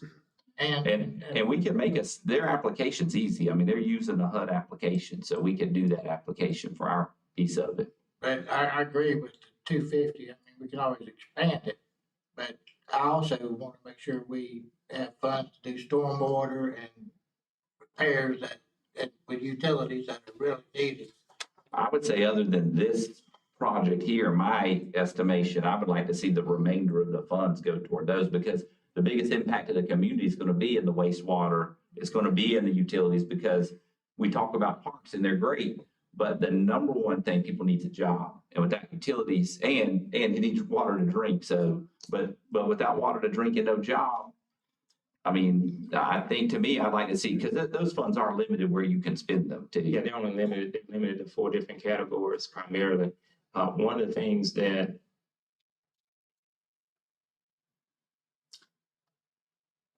that's fine. And one other item, so cameras also, and I haven't seen the number for all the cameras yet. It's number 15. Would our program, Councilman Sampson, would this 250 program be a full CDBG type remodel to the house? I would say we model it after that, and with the idea that hopefully we'll get more applications and we can fund out of the whole 6 million. And then when we go back for a CDBG grant, we're sitting there with the stack saying, hey, look, we're ready to fund. Yeah, because even if we allocated 250, we're only allocating less than 5% of the total 6 million. And it could be adjusted. It just depends. Yeah, let's see what the demand is. Let's drive some applications, and I think we should market it and get some applications out there and see. Drive the applications that shows where the funds need to go. I make that as a motion. Sorry, that's it. Motion second, discussion. Dr. Call the roll. Are we using the same application as the county, or we? I would say let's administration verify it first, because we are doing one step farther with the CDBG, similar to them. So I'd refer to administration to come up with the correct application. Okay, Mr. Sampson? Yes. Mr. Hill? Mr. Jefferson? Yes. Mayor Webb? Yeah. Okay, Matt, you want to give us an update on the camera?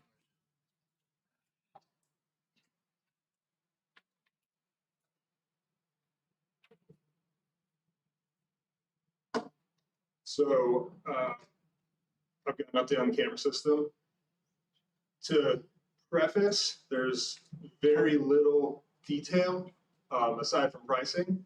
That's just because this all involves security, and for obvious reasons, we got to go very high level with this part of it. But option 1 and option 2, they're both the same system. They're both installed by the same company. Both options give better coverage than we have now for the city and protecting city-owned properties. The main difference between option 1 and option 2, aside from price, is 1, the amount of cameras, and 2, the type of camera. There's different types of camera with wider range of motion, some longer distance cameras. Those all cost more. It's not to say that there's not a mix between both options, but basically that's the biggest difference, is number of cameras and type of camera. Just because I know I gave you guys option 1 and option 2 in the budget, our total budget is $281,536. That's what is currently budgeted for this project. Option 1 comes right under that by $1,642.93. So that is under budget, basically meets budget. The second quote, option 2, is over budget by $136,365.30. Those are the numbers with it. Option 2 has, like I said, more cameras, but in my opinion, both options will be good solutions. In keeping with the original plan, because I wasn't here when this was originally conceived, but I have done it from the ground up, because by the time I got on, nothing had been done with this. So I've been at it from the very beginning, first quotes onto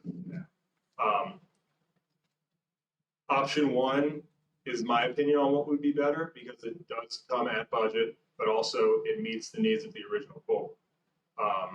If you look at the locations, it doesn't necessarily cover certain parts, but it covers the original plan, which is, city buildings and city property. To clarify also before, because I can answer any questions you guys have, there is a 3 to 4 month lead time just to start the install whenever we do start.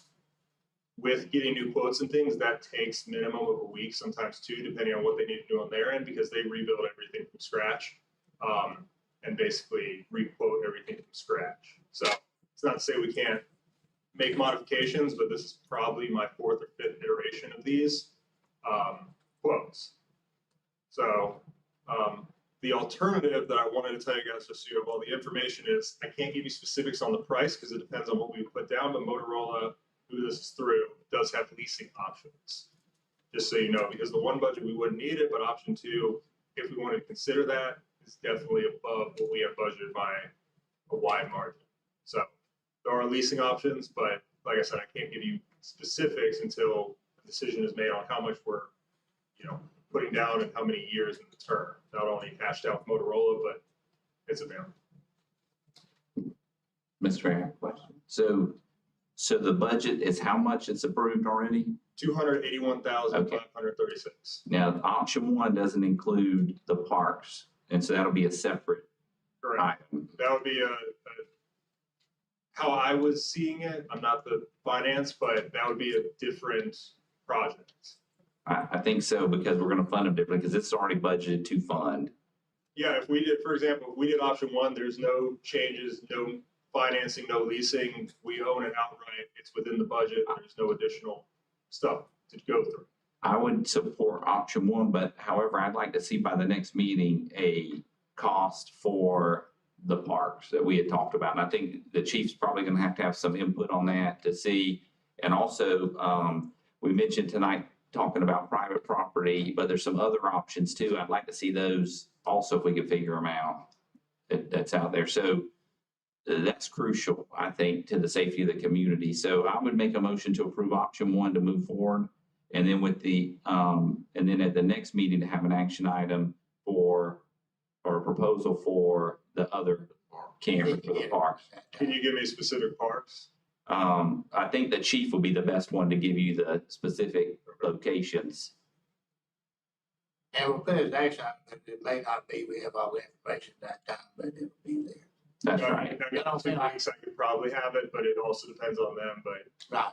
I think time's of the essence though, because it's, I mean, the sooner we get something out there, especially tying in with the police system, I think it'll be helpful. Well, these cameras will be available to view for the PD, but this quote, just so you guys are all aware, doesn't include any additional functionality like the automated license plate reader. This doesn't include any of that. That's separate licensing. That could be added on at any time to any of these cameras, which is a good thing. We don't need to put new hardware in or get it reinstalled. Once we have the cameras, that's as simple, essentially, as paying the vendor. They give us a license and it activates that feature that's already in the camera. So that part is pretty modular, where it's easy to do, provided we want to move forward. And I think the chief would have the best input on where those need to be. Yeah, the PD was actually involved in one of the other walkthroughs we did, which is actually where a lot of the costs in option 2 came from.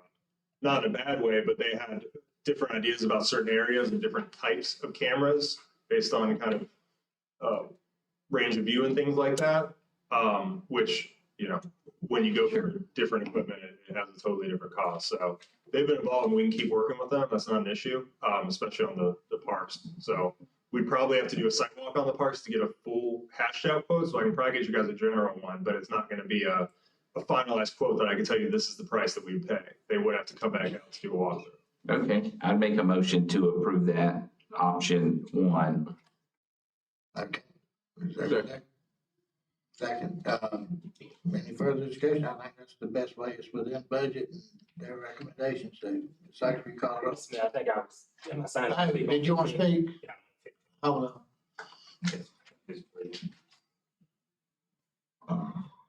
on.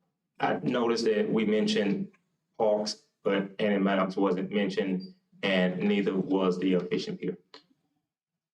Neither was the what? The fishing pier. Okay. Mr. Mayor. So as part of that, when we're directed, I would like to see at Max, that's when I was mentioning the private property, as well as if you get with the McCullums and see about the location they had discussed as well. And the fishing pier, Have we approved that project? No. Because I'm good at ticking off constituencies. I'm not for that either while we moving forward. So let's go ahead back to that. But I would like cameras in that park. Good enough. Yeah, I can give you a quote for that. Okay, Ms. Saxby, call it off. Mr. Sampson? Yes. Mr. Jefferson? Yes. Mr. Miller? Yes. Mayor Win. Yeah. Okay, next new business, the ordinance has been, I need a break. I drink all this water. I can't probably drink like a gallon and a half. Would you like to take a break? yeah, we'll take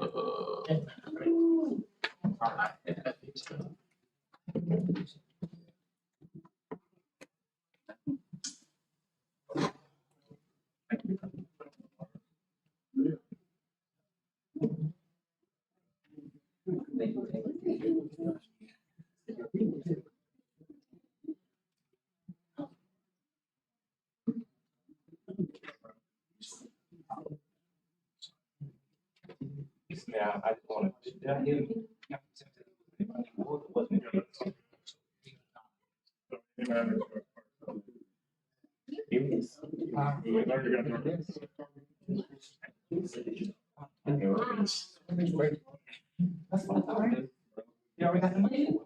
well, no, oh, if we can get everybody to chip in, I mean, it's just great. Great. Kids.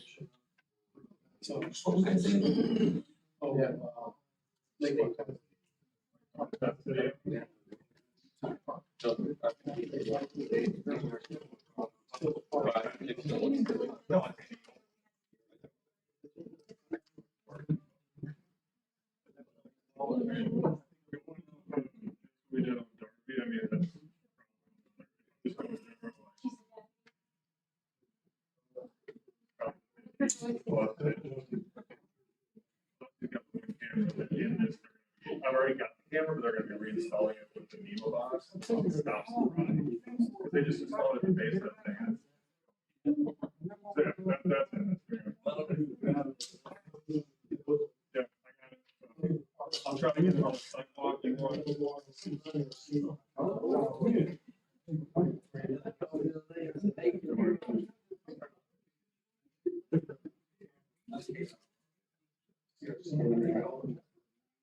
I'll check with that. I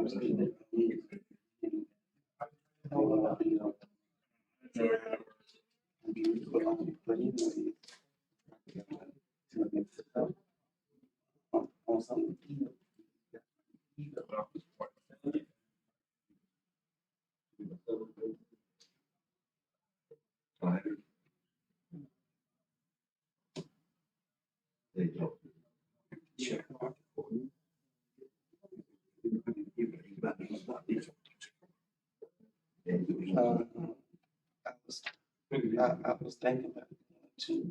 I was, like, you know, I'm not sure. I'm just gonna look up and see what.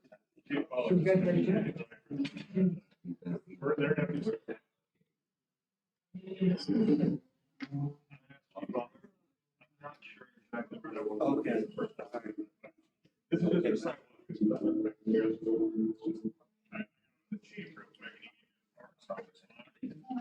Oh, okay.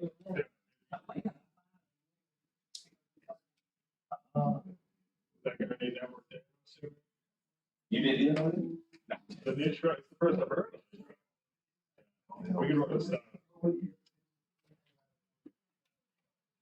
Oh, you're, okay. We got it. Is it gonna be in-house tomorrow? Okay. Good, man. We can wrap this up. Hey,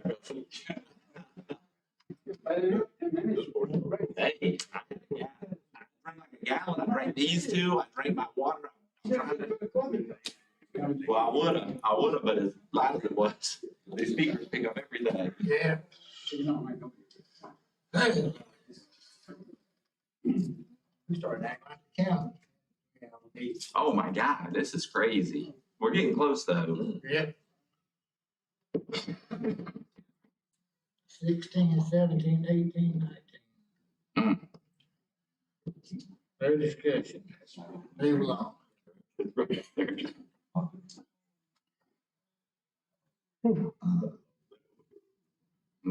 I told my wife, I said, I'll be long, I'll go home and do supper. She probably think, no. That lie. Sometimes you just get it.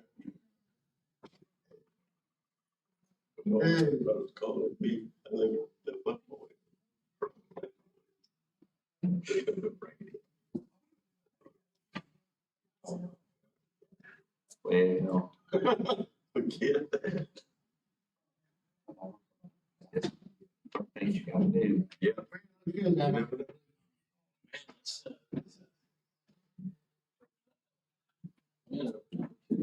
Yeah. That was lucky. Every one of Mike's wins is lucky. His losses are lucky too. I mean, the Texas A&M game. Well, you did a baseball game, 2 games. Yeah, no, that was shocking. They highly ranked too. Yeah. The pitcher went out the first inning, threw 9 pitches, 3 outs. One thing about baseball is you got one good pitcher on the team, you can beat any team. Because you can shut them down. In basketball, you got 5 guys. You shut down one, there's 4 other ones to beat you, but the pitcher can shut everybody down. Yeah. And Mike White's back to his ways. Okay, we ready to roll again? Ready? Yeah. Yeah, we're good. Yeah. I report my day.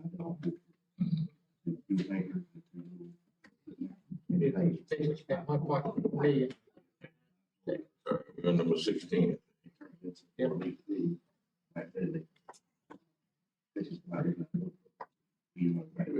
Yes. You go on in front of it. Okay, we're back on, item 16, City Council Resolution 2022-021.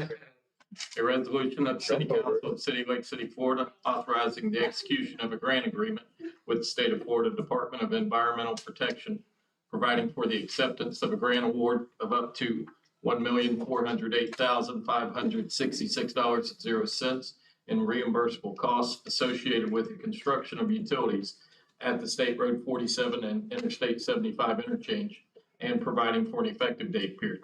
Mr. Mayor, I'd like to make a motion for approval of City Council Resolution number 2022-021.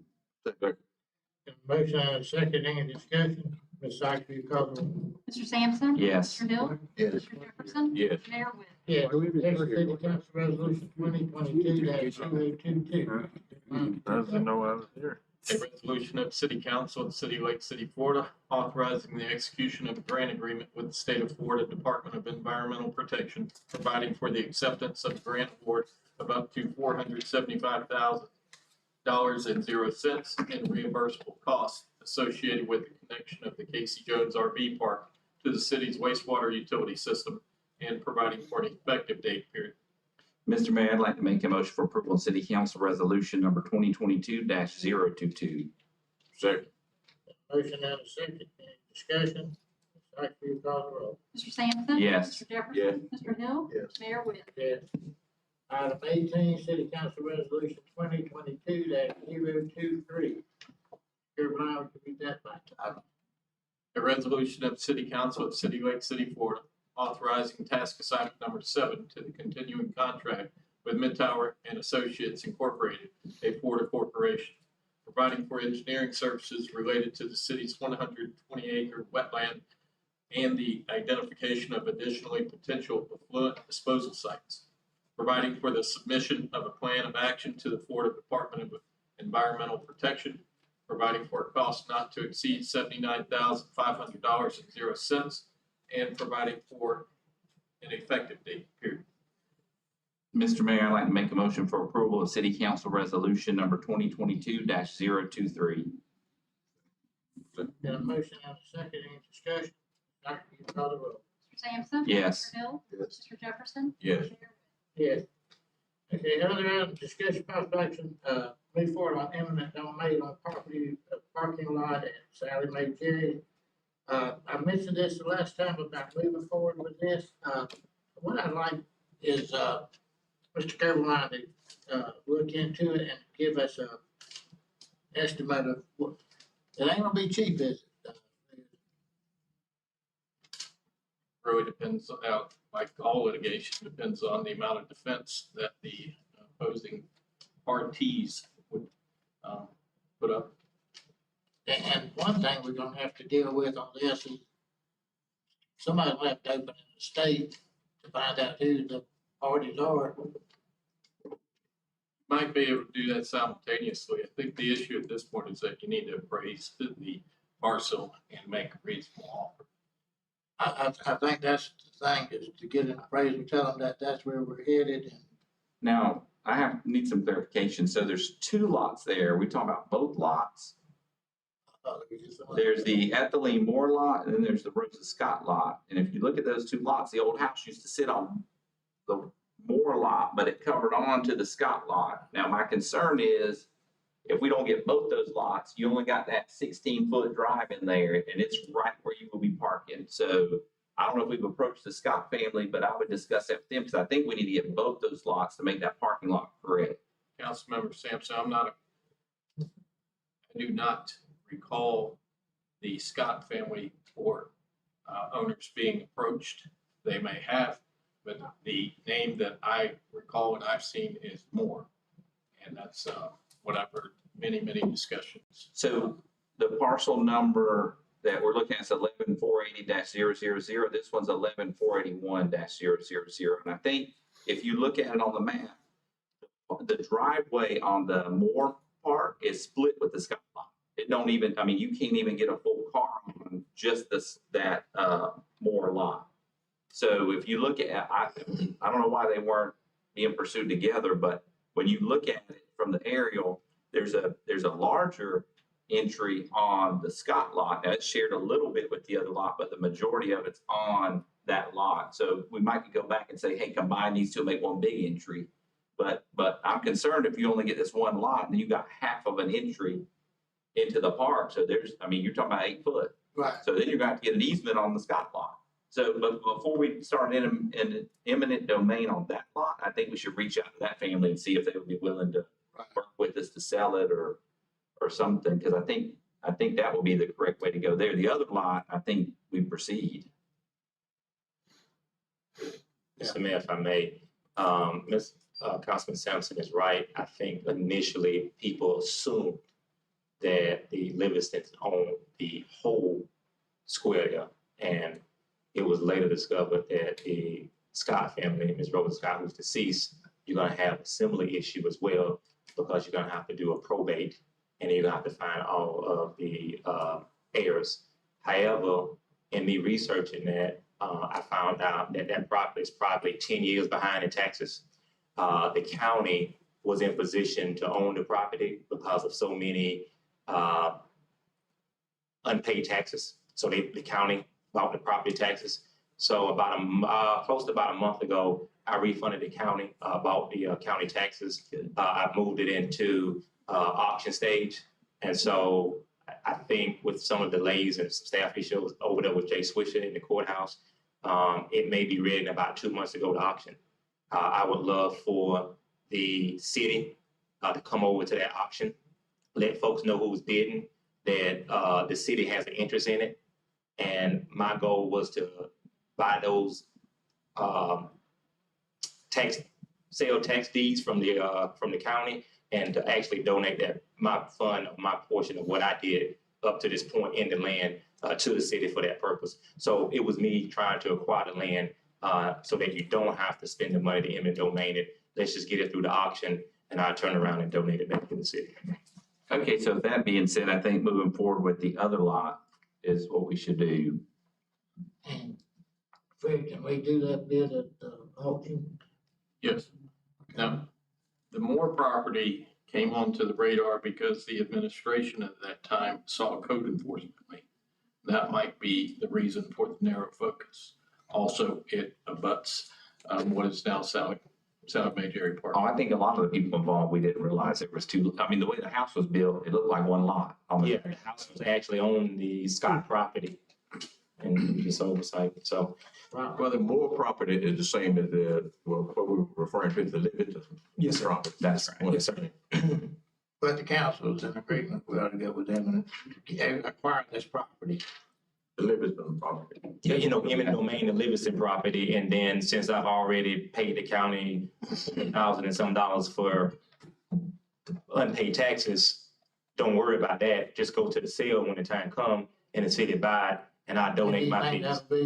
I was talking to Mr. Cruz and some of the ladies over at the courthouse, and I've been working with Cal. They're thinking that because it has to be noticed, and there's a few things that has to be done. So they're thinking about 2 months, 2 to 3 months. Well, we're not gonna get the other one done that quick, so Right. it'd be good to give us time to do it, okay? I have a question though, if that lot, because I think we'll procure this lot before the other one, would it be possible to go ahead and develop that knowing it has a drive on it and put the parking to that side? I mean, are they gonna stop us from driving across the other lot? I don't know. Because I'd like to see this developed as soon as we get it, if possible. Yeah, I'm good with whichever way the council chooses to go. My idea was to save us money, get it, donate it back to the city. That was my intention. But so we can actually get that park on the road being used, because without that parking lot, we've just spent a lot of money on a nice park with little use. Well, let's Yeah, the move parking's forward horrible. with those plots and see what we need to do, and we appreciate you doing that, and, start with them at the down end, see if we can, Frank, you say we need to get a appraisal on it? You'll need to, the appraisal amount is what you're going to be offered. That's going to be the epicenter of how you're constructing your offer. So you're going to make an offer of purchase.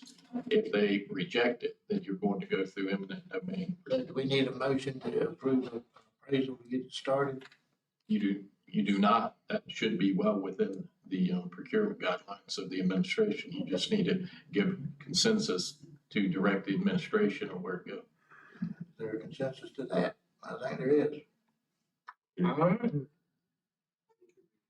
So we know where we're headed at. The last one is, digital sign corner Marion. I talked to Lionel today, and, basically this has to go back to the CRA to get finalized, because we never voted on these signs. So I'd ask that the CRA meet the next meeting, and we approve the sign that we've talked about and agreed on. We just gotta go through the formality. And that's all I have. Anything else? Comments, council? Okay, Again, I'd just like to apologize for being late. Work. yeah. We appreciate you showing up. That was late today. Let's start. The meeting adjourned? Yes, meeting is adjourned.